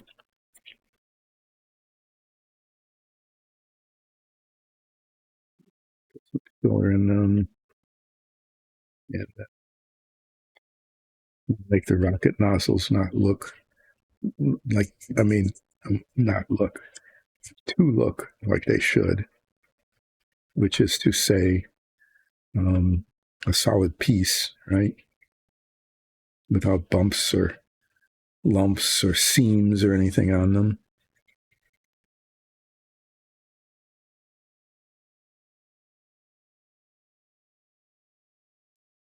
And then I can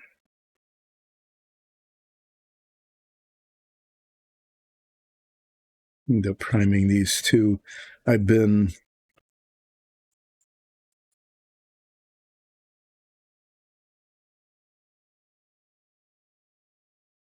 thinking about painting an assembly. Okay, and I'll show you that in a bit. These nozzles, there's this trellis kind of thing here. You can see it on this picture.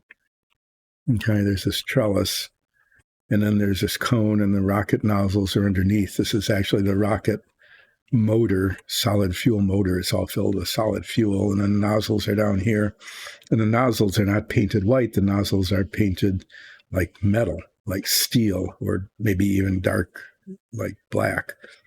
It's like, I want to paint all of this after it's assembled, because if there's, during assembly, if there's a little bit of a glue spot or something that needs to be sanded away and retouched, it's really hard to retouch things. So it's, I think, better to spray paint the whole thing after it's assembled. But these rocket motors go up inside this cone inside of above this trellis, and it's like, how do I do that? Do I put them in and then try to paint them after it's assembled? That's going to be next to impossible. Do I paint them first and then try to mask them, which could be, potentially possible. Not easy, but possible. So I'm thinking I have a solution, which is to install them after the rest of it's painted. And I think it's possible to do that. And I'll explain how that would work after I'm done getting rid of the seams here.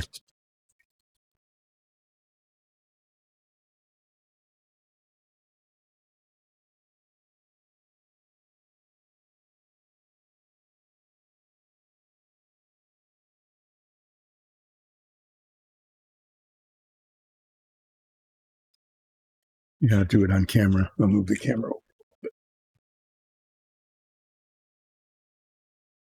So this is 1,000 grit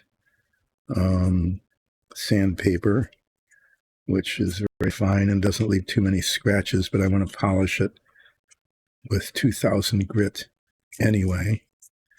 What I saw in the Submarine, though, was a little disturbing. It was,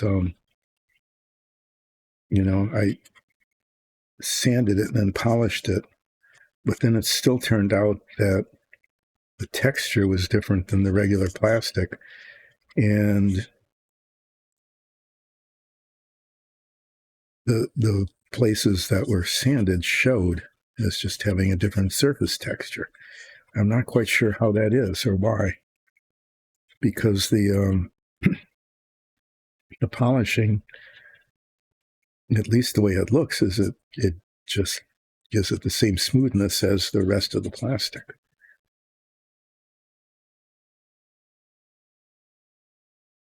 I don't know. I'm just baffled by it.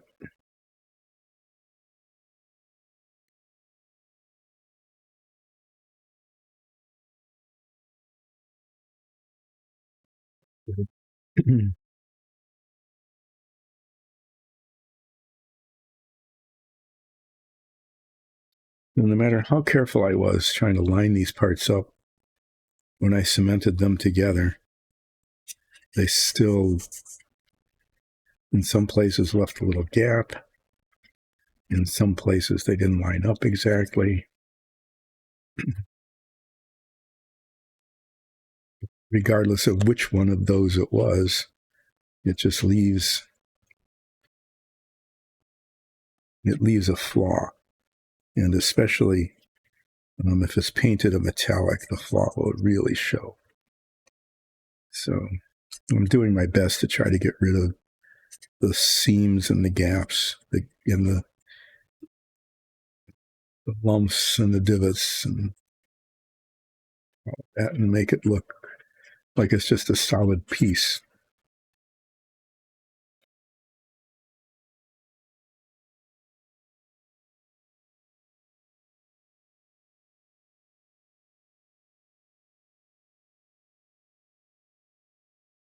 And I don't know if I'm succeeding or not. So that's why I put down Apollo frustration, because it just It just kind of is.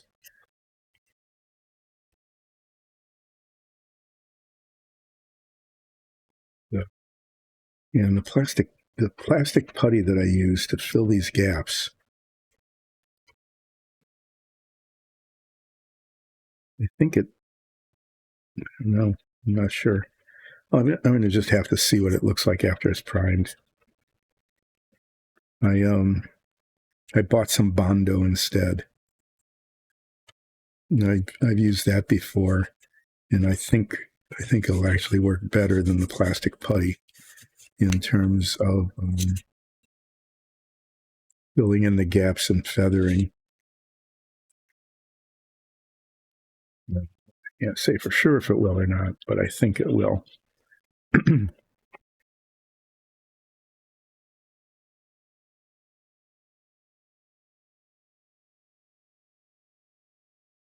So I'm like spending hours and hours and hours of your valuable time when you could be like working or something,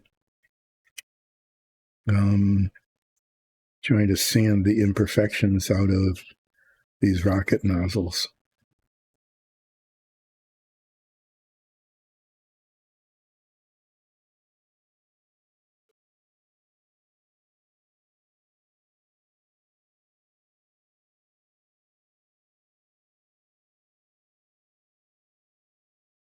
Well, what I was saying was that I am going to be away and not streaming now until about the 22nd. I hope to be back on the 22nd,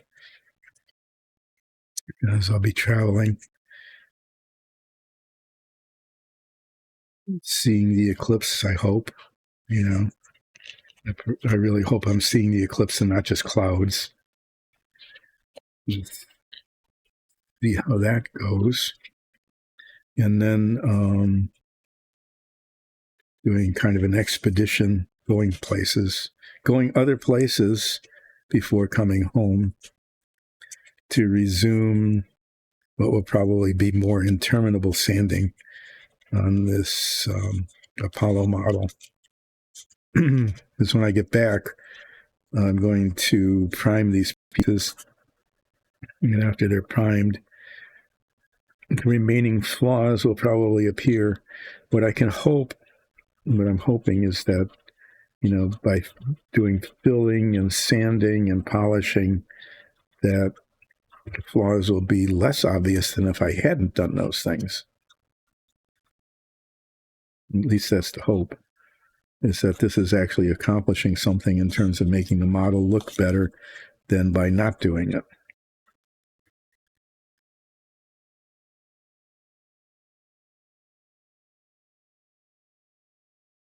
Made some success in doing this with the submarine, but not as well as I had hoped, actually.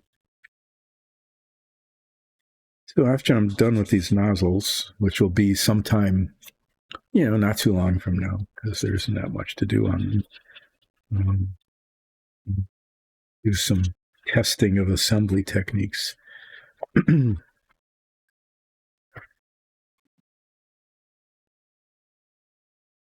This next part is having sanded some of that down. I'm going to polish it so that hopefully, the hope is that it will have the same surface texture as the plastic itself.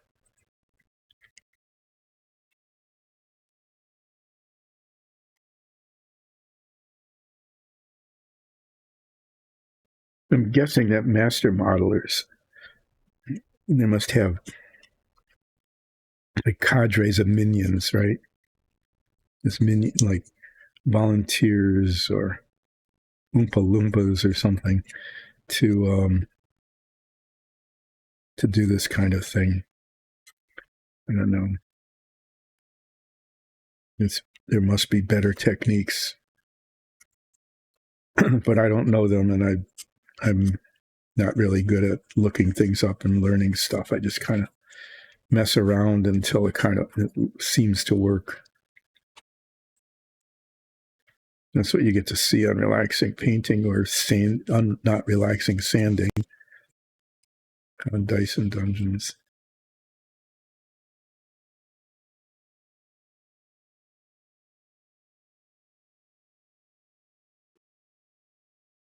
Feeling there.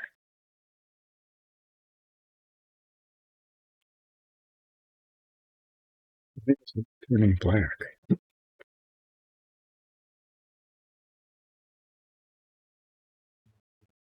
I really don't. I'm baffled again.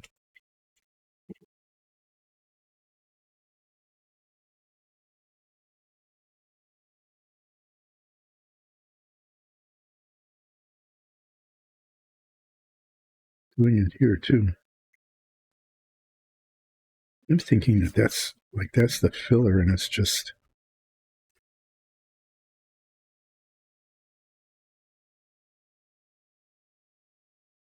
because the filler that I've been using doesn't really harden all the way. It stays kind of putty like.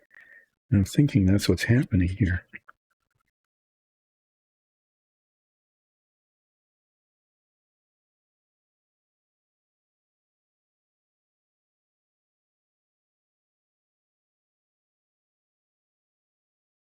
Look at it rough with my fingernail, and I shouldn't be able to. This just isn't good. Run my fingernail across there. I should not be able to feel that.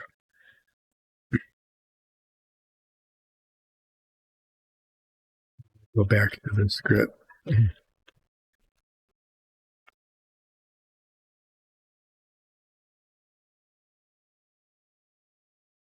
I think they're misaligned. I think that's what's happening here, is that one side is a little higher than the other, and that picking up is that discontinuity, which I thought I had gotten rid of.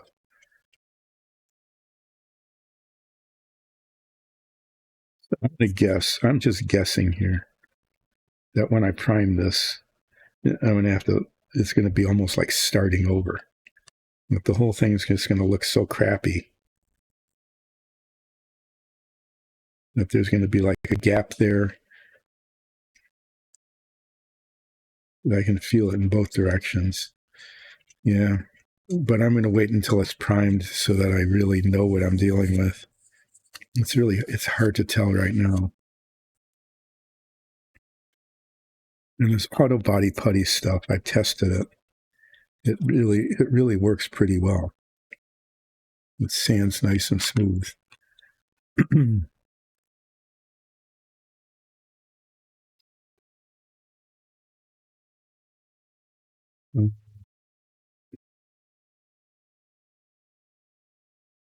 So yeah, the story here is that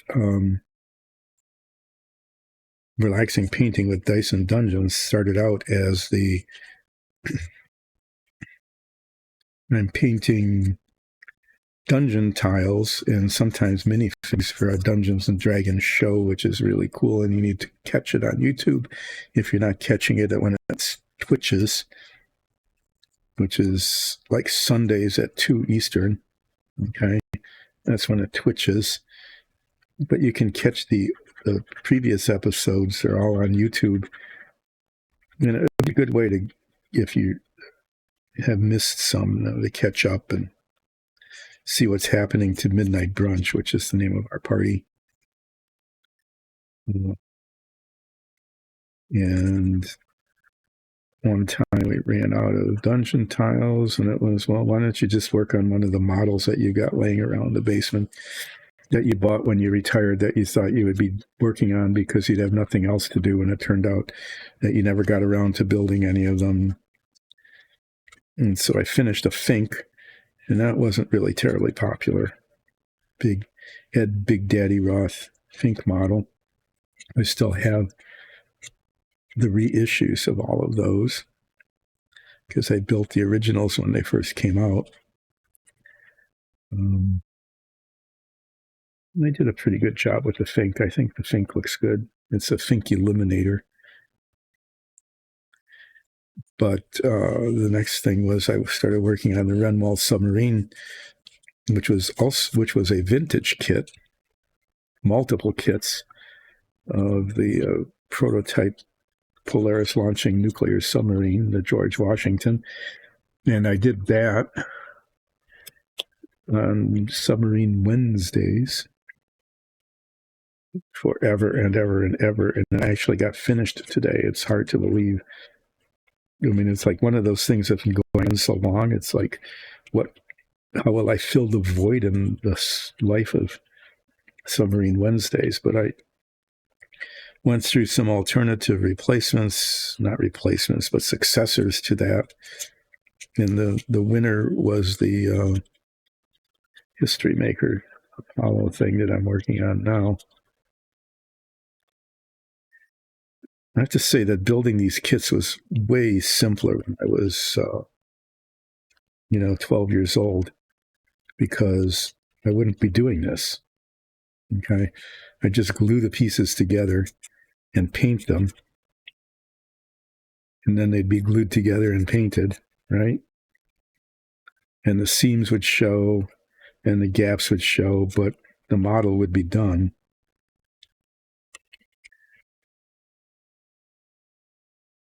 But now I'm sitting here thinking, oh no, the seams shouldn't show. I made the mistake of, when I was going to get serious about building these models that I collected for retirement, it's like, oh, I should figure out how to do this.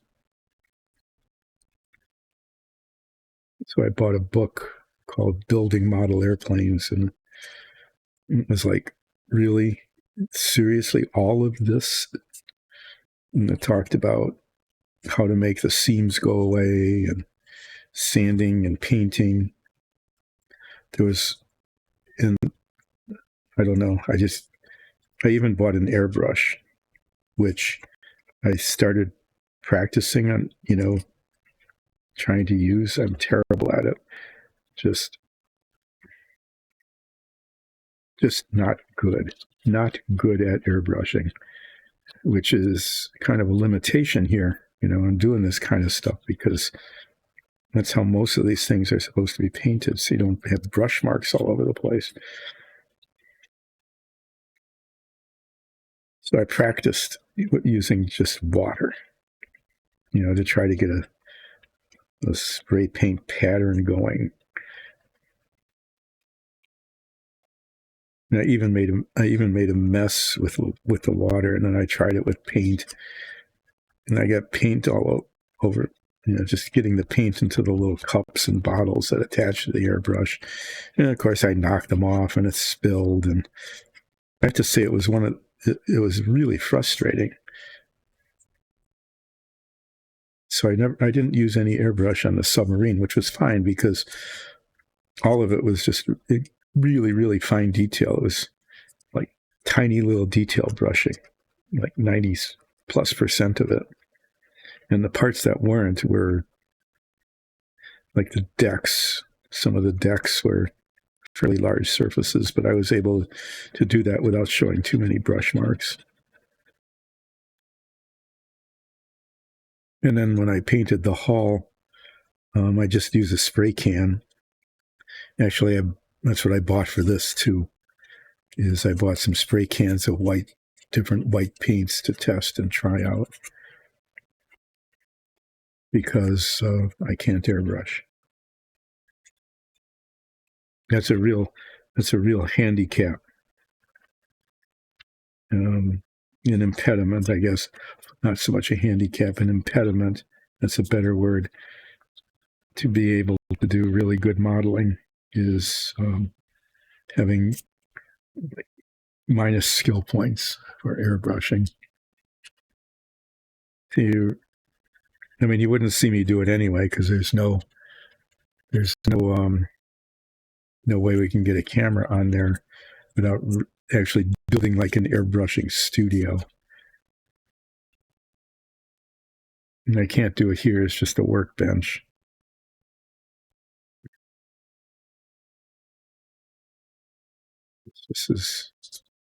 I can't tell if this is going okay or not.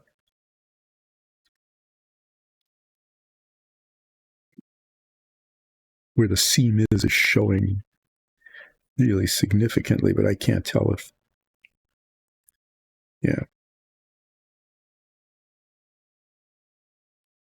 So I'll just say, I think this looks better than when I started. Okay, that the seams will be less obvious than they would have been if I hadn't done this, but I'm not sure how good it's going to be, and I won't know until I prime it. Look at it. Maybe I'll look at it with my head magnifiers. I try not to, because then it's like with minifigs. It's like, oh, this looks pretty good. And then I put my 2x head magnifiers on, and it's, oh, this doesn't. Nope. Pretty good is not how I would describe this. Not very good at all kind of thing that happened.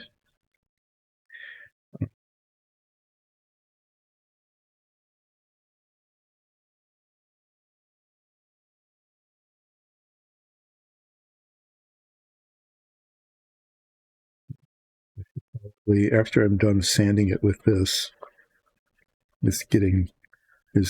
I put some putty in the seam there, and I'm getting rid of it and sanding it down to the surface. I'm going to polish it a little bit with the polishing cloth there, and then spend some time practicing assembly techniques that I'm just going to make up as I go along.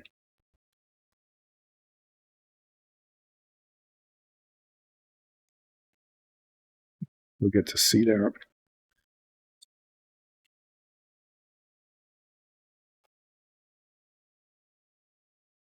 I should, what I really should do is like look up getting rid of seams on models. I'm sure there's like hundreds of YouTubes or something that show you how to do that. And then I could learn from what other people have done. And I could try to replicate their successful techniques. That's probably what I really should do. But then, where's the challenge in that? It's being derivative. It's like learning how to do something by being taught by someone who knows what they're doing. Nobody wants that, right? I mean, that would be like not reinventing the wheel all the time.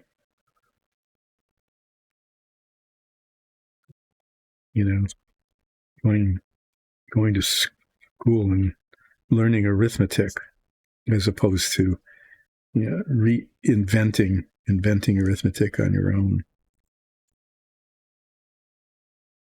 over and over and over again because of not wanting to learn something from somebody who already done it successfully before.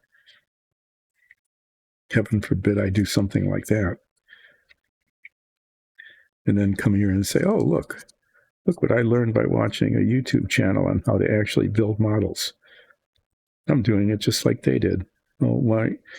Then you might as well just watch them, right? If I'm doing something I just picked up on this channel, and it's like, well, just go watch that channel, and then you'd see what I saw. Whereas here, you get to watch me, mess around, trying to reinvent the wheel kind of over and over again. I'll use that analogy because I'm being repetitive. Doing oopses, failing, talking about Mr. Ed, Tom Terrific. I haven't talked about those things in a while. I probably need to pick up on that again.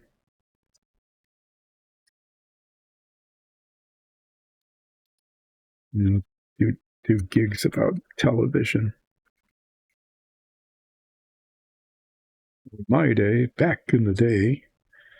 What day was that? My day. The day. Back in the day. Back in my day. I always say that. It's not your day. Okay? It is a day, but it's not your day. Say back in my day. Just in the past. I'll just say that. In the past,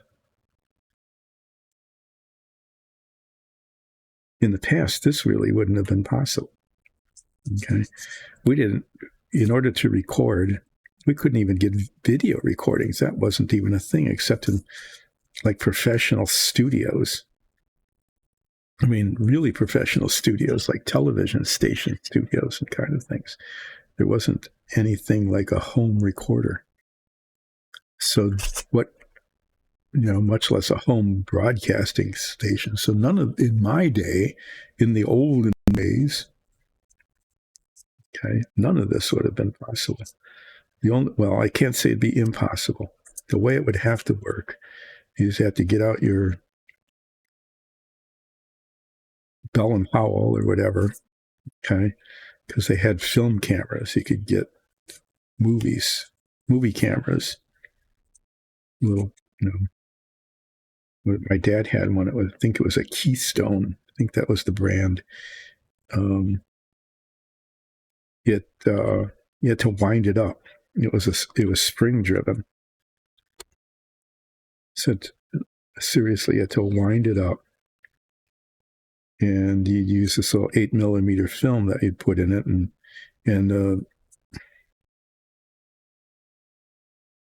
you would have there'd be like a speed control on it. They'd have to calibrate, and I think like one reel of film, they were not much bigger than this size, but it was half that width. It was 8mm film.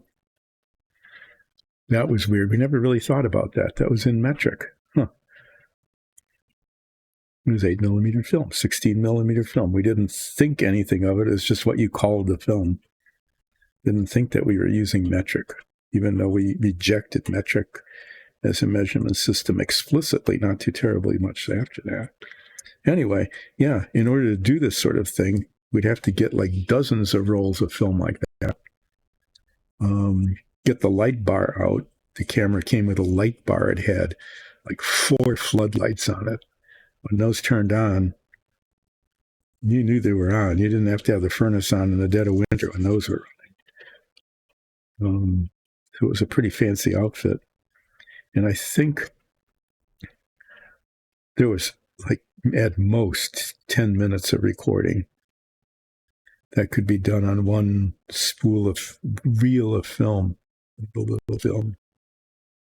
So in order to do what I'm doing now, one would have to have had dozens and dozens of those and have somebody there with a light bar shining on it, winding up the camera periodically,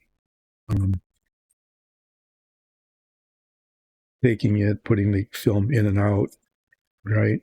You have to take it in, take the old one out, put the new one in, start over, get it all developed, bring it back, run it through the editing machine, splice it together, put it on a big reel. And then if you wanted to see it, you'd either have to borrow the original reel, right? I mean, because there was only one, we'd have to somehow make a copy of it, which I think was possible, but expensive. But I guess technically, it would be possible to film this, not record it, but literally film it. That's an appropriate use of the literal word, which is often misused. Very often misused. It's not even on there, not standing off. It's just a blob of something. Weird. Yeah. I mean, one could do that. Could film it. Yeah, and that's actually when television was on. There wasn't really recording. They would film things, and then they got electromagnetic recording stuff, which was not available for the home, but you could get it for your professional studio.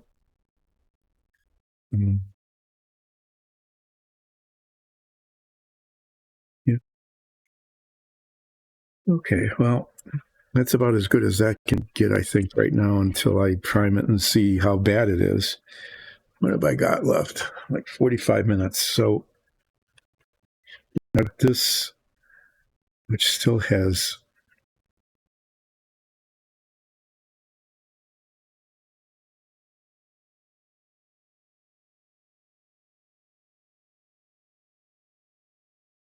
I think that's the filler. It's just soft. So that's going to show. That's just not going to look good. But we'll see what happens after it's primed. So what I was going to say is that these go together like this, okay, making a four nozzled rocket, and then they go inside of here like this, okay. And the situation is that this trellis sort of thing, this scaffolding, is attached all around here. And this is all painted different color inside. The nozzles are going to be, the inside is black. The outside will be the paint itself is called steel, which is a very dark metallic color. Is when I'll just show you when one of these is attached here. Okay. The options are when I paint all of this, I don't want to paint the inside of it, right?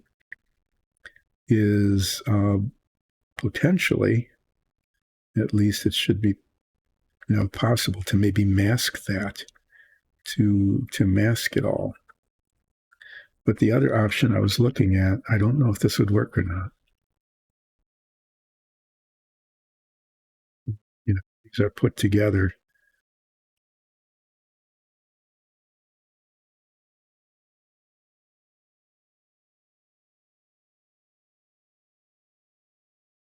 You're not seeing it work real well when this sort of lattice scaffolding, whatever you want to call it, is installed.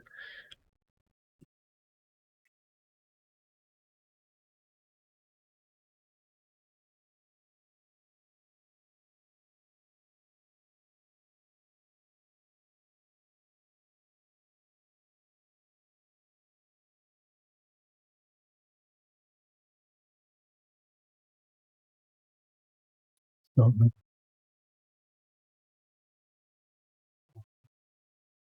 be able to spray paint this whole thing without, I don't know how they did this. How in the world did they make this model? Not and not spray paint these nozzles. What I was thinking, I don't know if this is possible or not, what I was thinking is that I would actually put this in after scaffolding was attached. See what I mean? That it might be possible to put this in like down with a tweeze if these were cemented together, and then kind of, because there's some clearance there, rotate it around and attach it after this whole thing was assembled.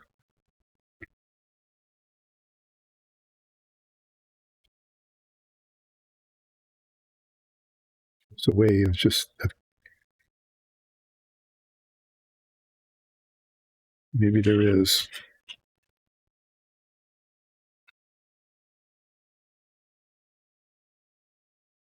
Try this. Let's see if let's see if this actually can work.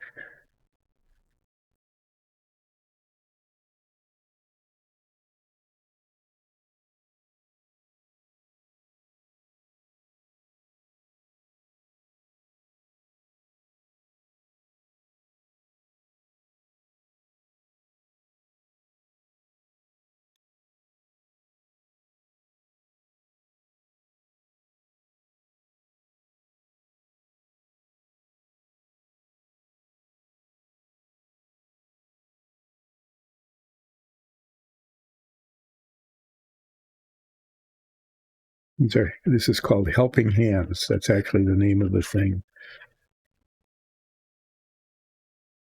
And just pretend that we're a robot, you know, distant planet or something. Oh, yeah. See, it adjusts in so many different ways that it becomes theoretically at least possible.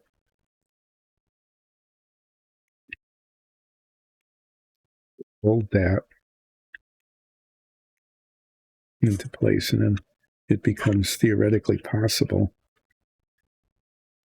to do the same thing on the other hand. This is kind of fun. Kind of, I don't know if anything, I don't know if it's working or not. If it's going to work, I don't know.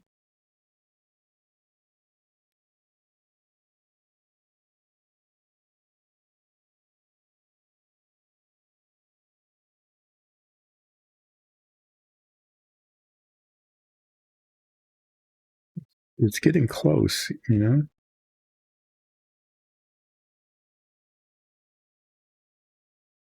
Oh,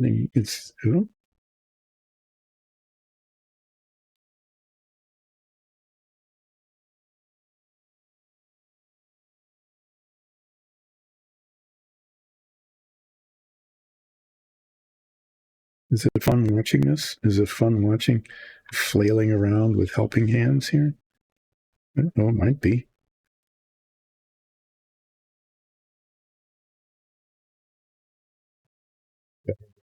Hold it with my real hands.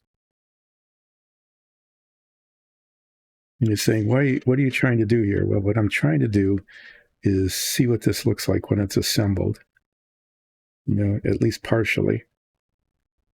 It's sort of what it looks like when it's assembled. So what I'm attempting to find out is whether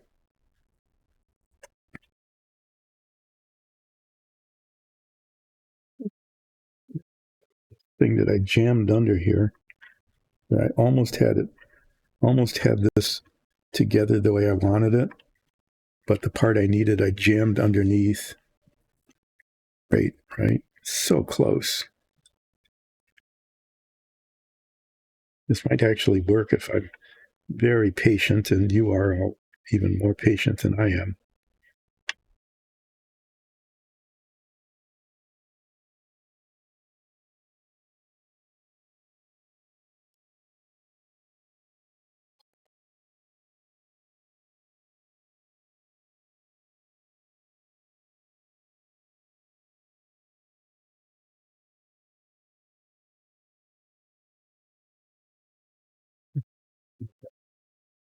See, if this were assembled, there'd be lattice works on either side of this.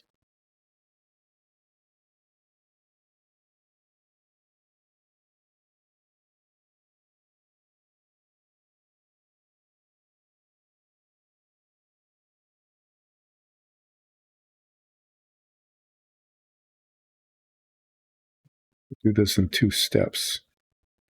You might have to go in like sideways, okay? At an angle. Work its way down in here because this is all immobile at this point.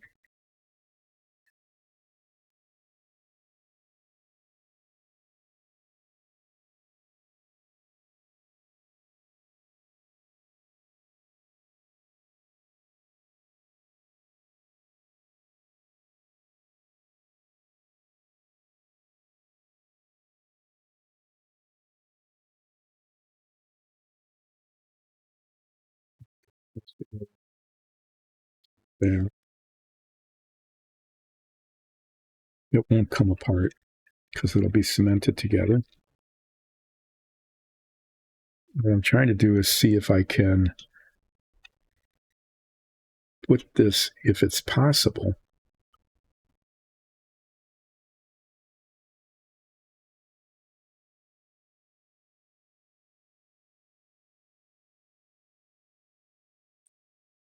get this down in there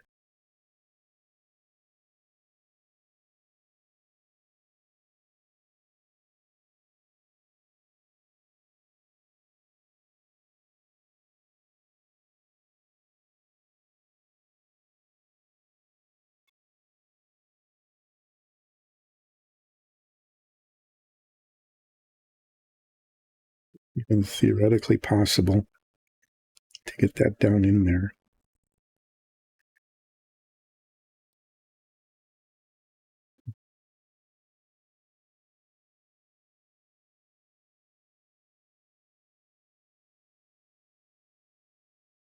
Assemble it.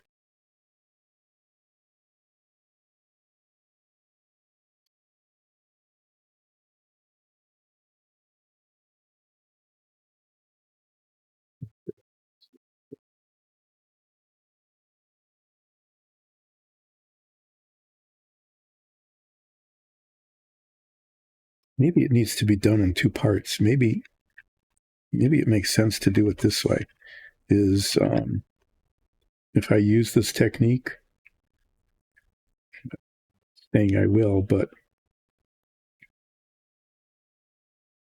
to get this down in there, okay,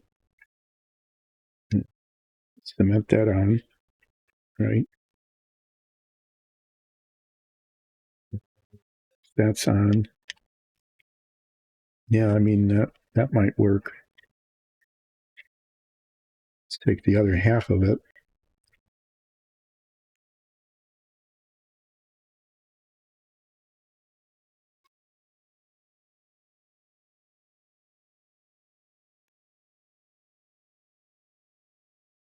This is all, the lattice wouldn't come apart, okay, because it would all be cemented together.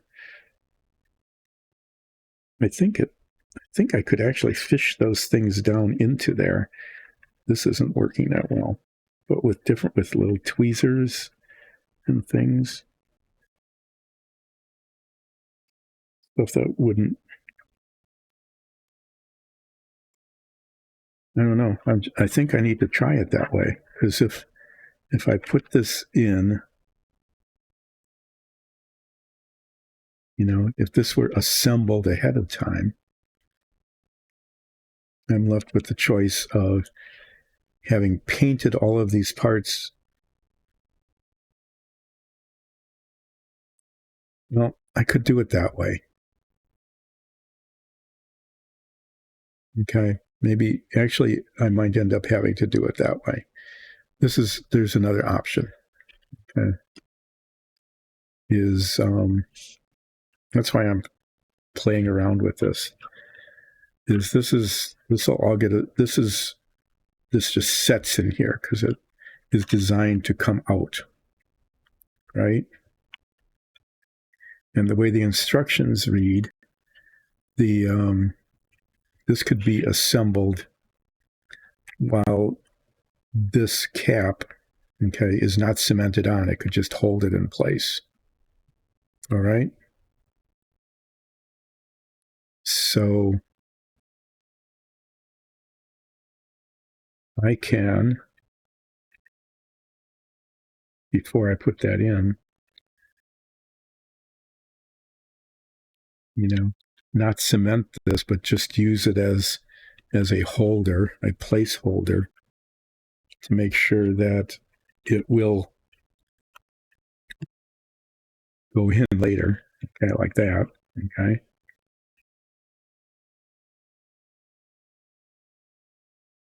Get this whole lattice work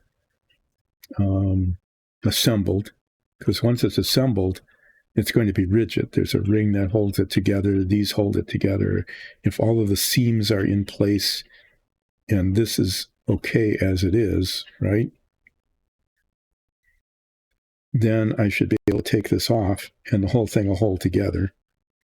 The whole thing will still hold together and still line up with all these holes because that's how it was done.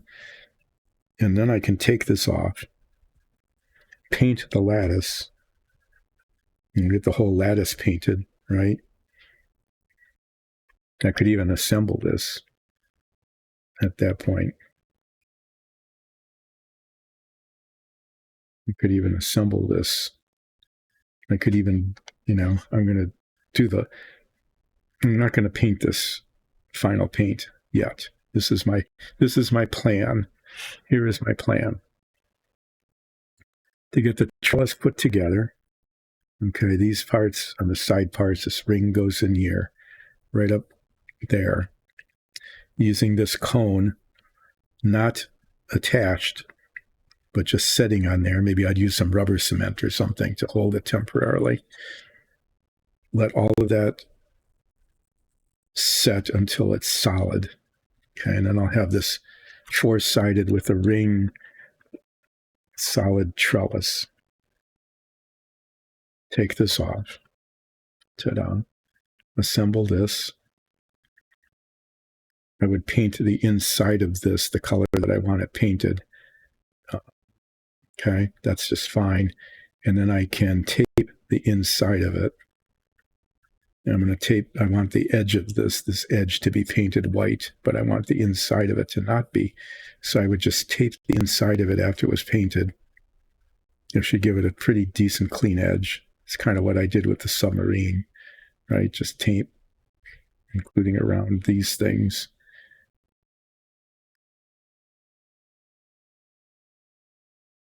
Assemble this, paint all of this, right?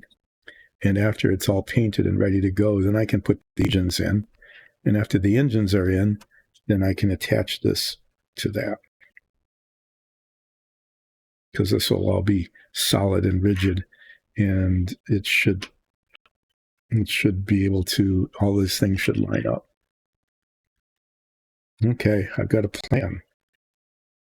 That sounds, it sounds plausible.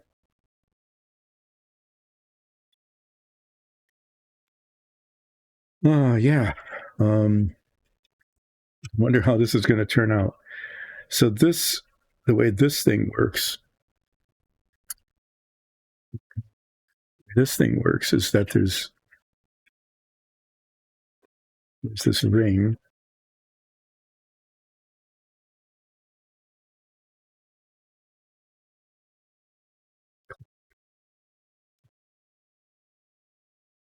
These tiny, infinitesimally small little divots there. Okay.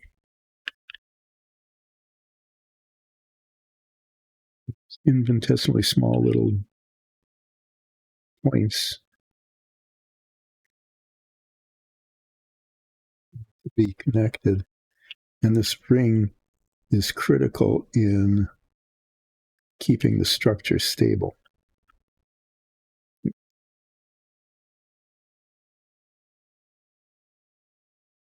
Maybe this is not the right tool to be using for this, because in clamping it, nice.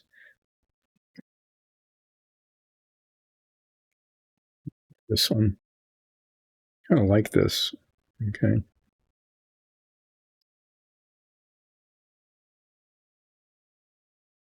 Just to form the plastic. No, that's where it attached. That's where it attached to the tree.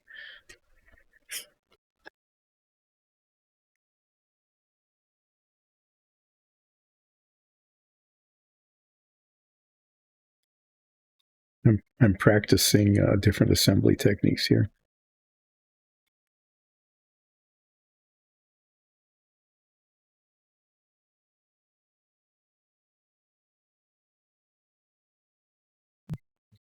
On one side, right?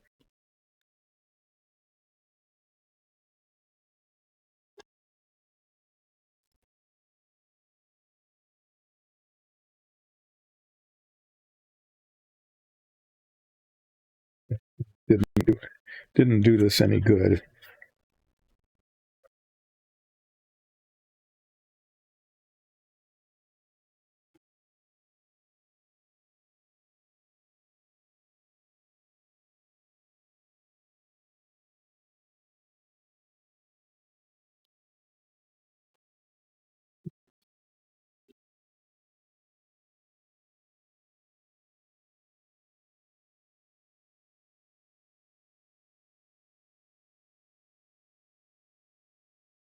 Yeah. So this is all supposed to stay still, right? Not move around, not fall out, not get knocked out.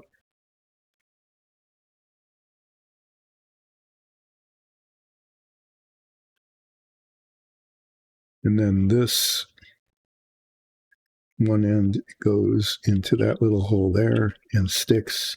And then this end goes here in this little hole and sticks. And then these side bits are supposed to work. So the instructions say the recommended construction of this is to take one of these, okay, and there's 1, 2, 3, 4 contact points. Is those 4 contact points are supposed to be nicely cemented to the contact points here. And then this is supposed to be nicely cemented to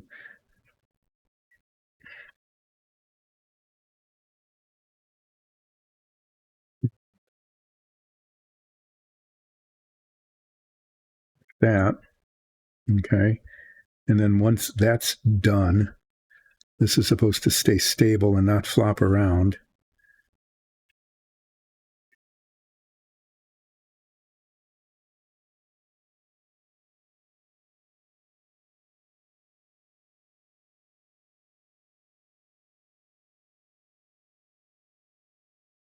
And then the other parts go on.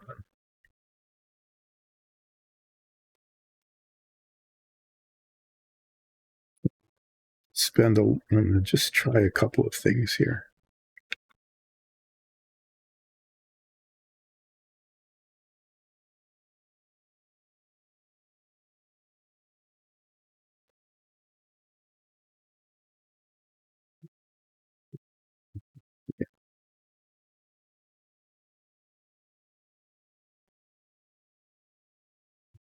Take one of the helping hands, clamp this. See what I'm, well, to put it in the right way. Try to do with this helping hand.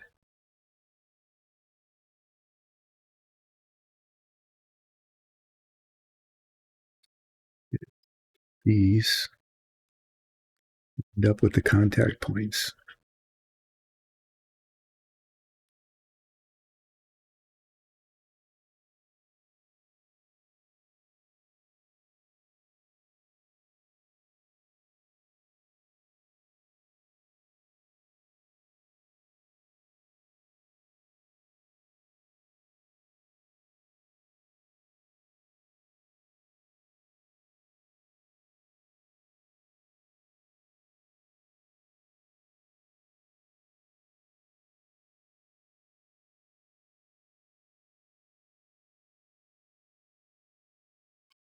In an ideal world,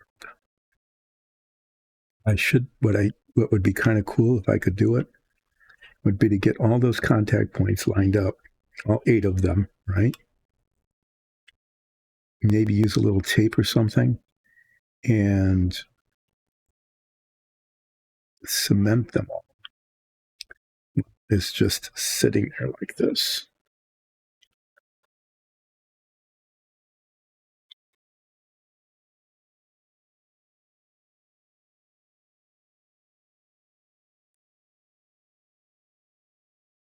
Beginning to look, with the help of the helping hands here,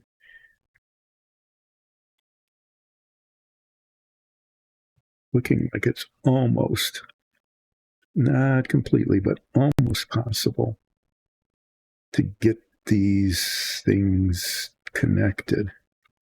I have to start at the bottom, I think, with the bottom ones,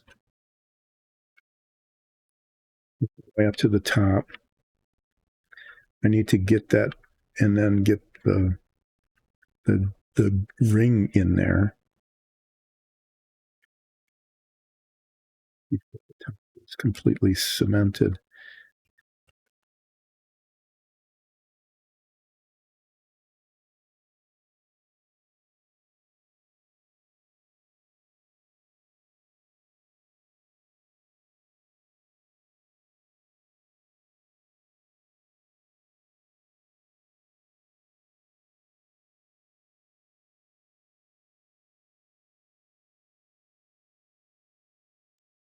I need to use contact cement for this. I want it when it makes contact, it needs to just grab, but it needs to like stick, but be flexible.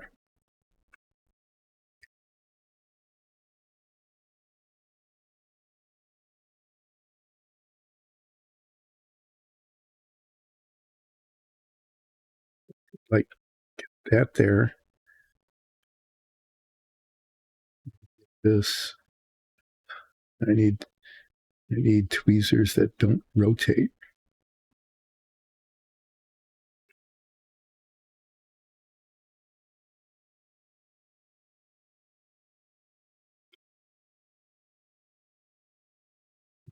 This is really close.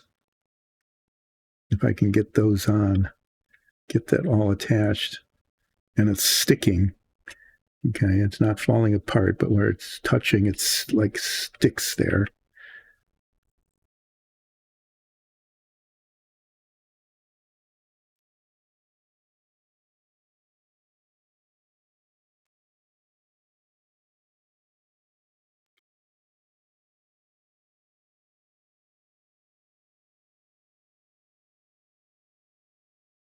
Three of the four sides, if three of the four sides are put together, then what I'm hoping is that the fourth side would go on. So, but it would have to go on this way. Like I said before, one side, they're like twisted a little bit. It's like one side is a little bit wider than the other.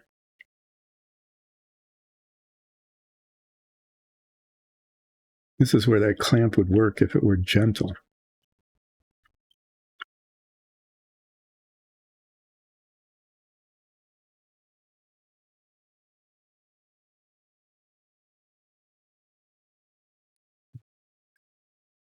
Because it rotates, it slides, it's slipping in the tweezers.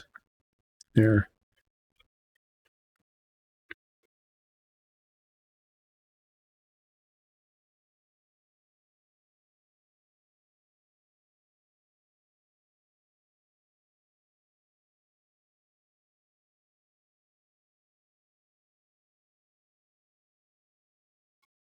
Anyway, yeah, it's going to be challenging, but not entirely impossible. It looks to. I use this plus the helping hands to get this, to do this assembly. But if I use contact cement, at least on certain parts of it, it should. It's the kind of thing where I want it, like I said, I want it to, when it touches, hold. The alternative would be to get all of these parts lined up, held in place with like tape or something.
Yeah, I know. I'm being quiet. I'm just really trying to get this, see how this could possibly work.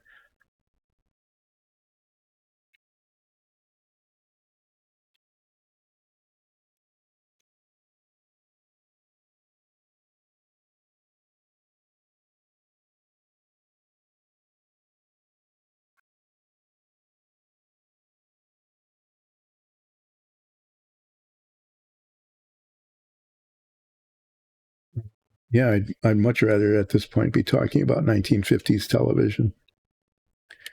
Okay, you can see how if that didn't keep slipping around in the tweezers, right?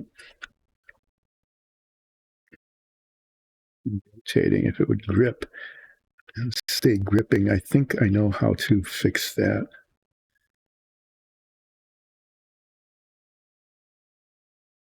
Okay, what I'm going to do, I'm going to try this actually right here, right now.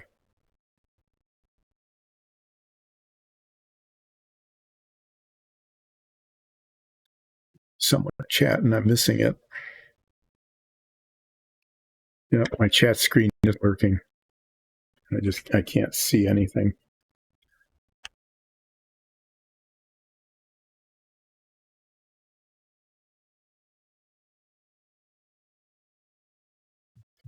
I got disconnected and reconnected. What's up with that? Okay, I'm going to try this. If I got disconnected, that might be fine because what I'm doing here is not very interesting.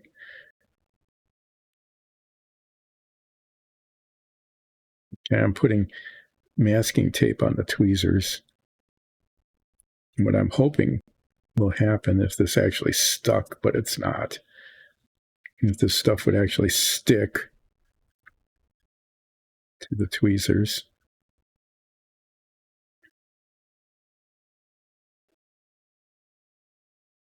See what happens.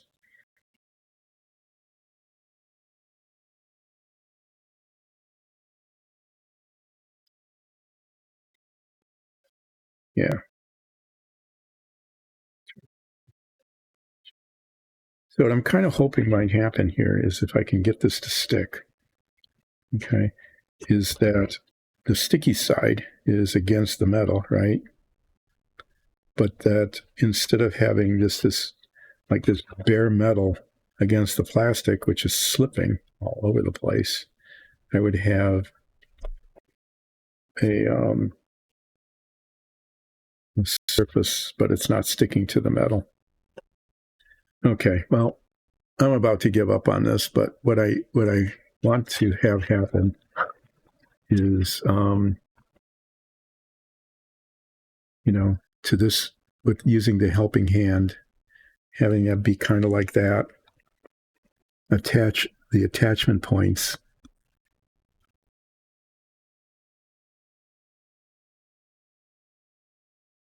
all along there, and just along the bottom. But before I close the top one up, I'm going to be able to put this in here.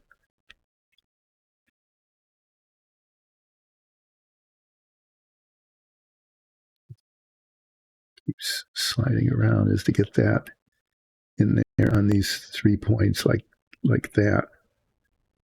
To have that be gripped like that, and then I can attach the last.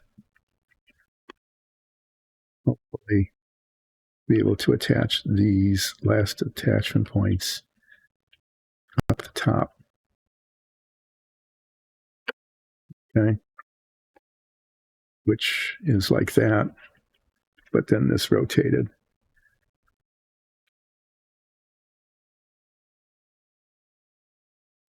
Well, all of these very tiny attachment points all need to be attached at the same time, and then I'm hoping that there's enough flexibility then to get that fourth side on, and then put the cap on to hold it in place while it sets, and then assemble the rest of it. But you can see here how it may be possible to get quite a few, get these attachment points down at the bottom up to here. These three, there's 6 of them really, to get those 6 attachment points attached. Get the ring in place, hold the ring in place, and then deal with the third side after that.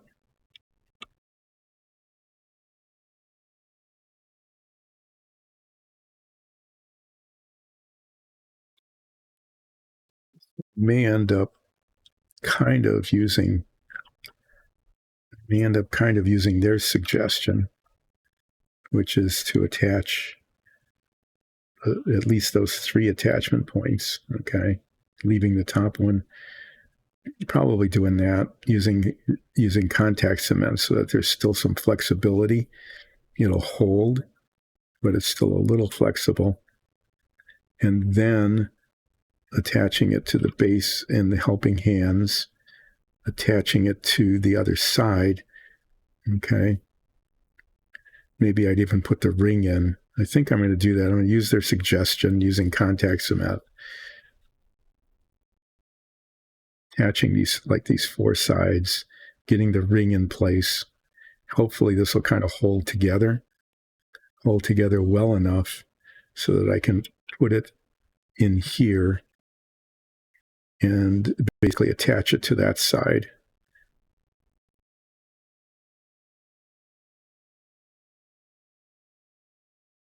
It would be possible if this was holding together, okay, to attach that 3rd side.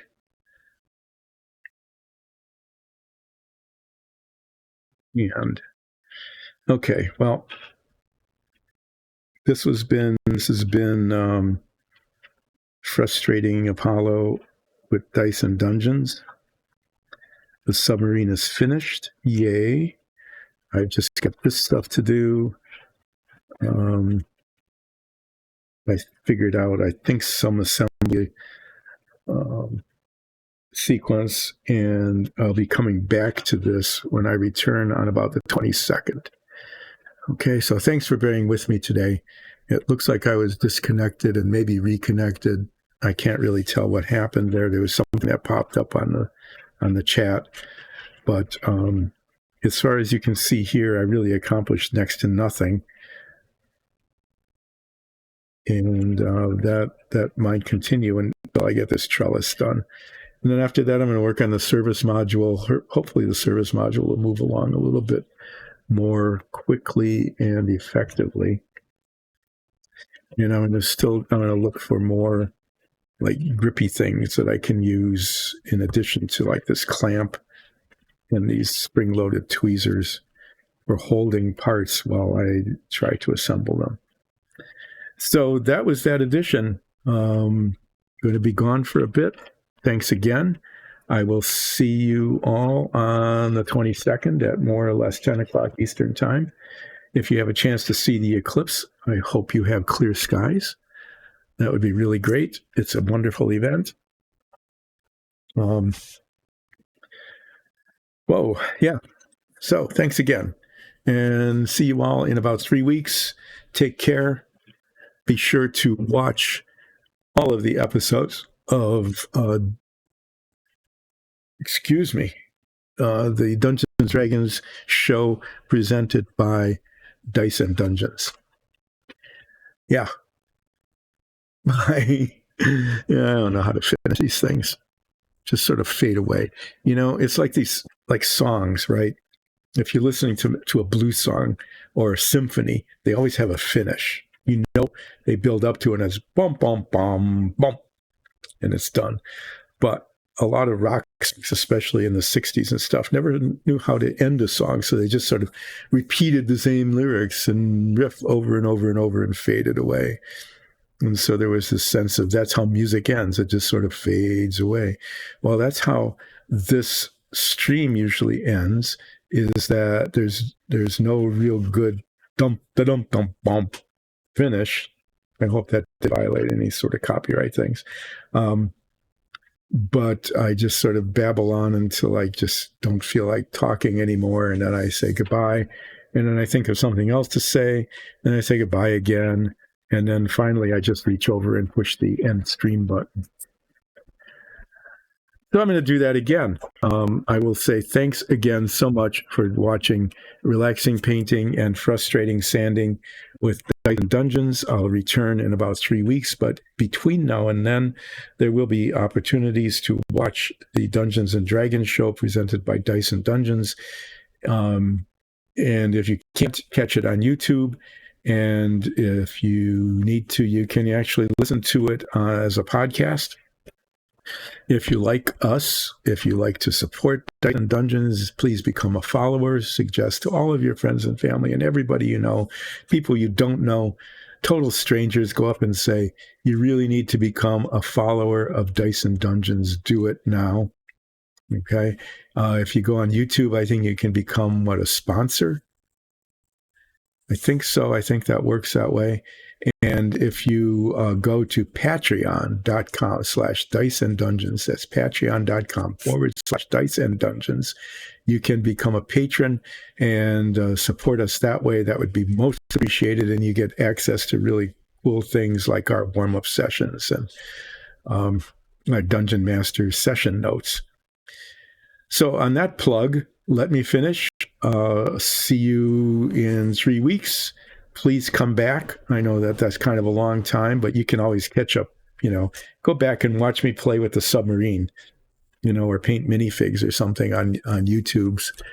And I'll be back working on the Apollo. Yeah, trying to get this Apollo closer to looking like something on the 22nd. Take care. Bye.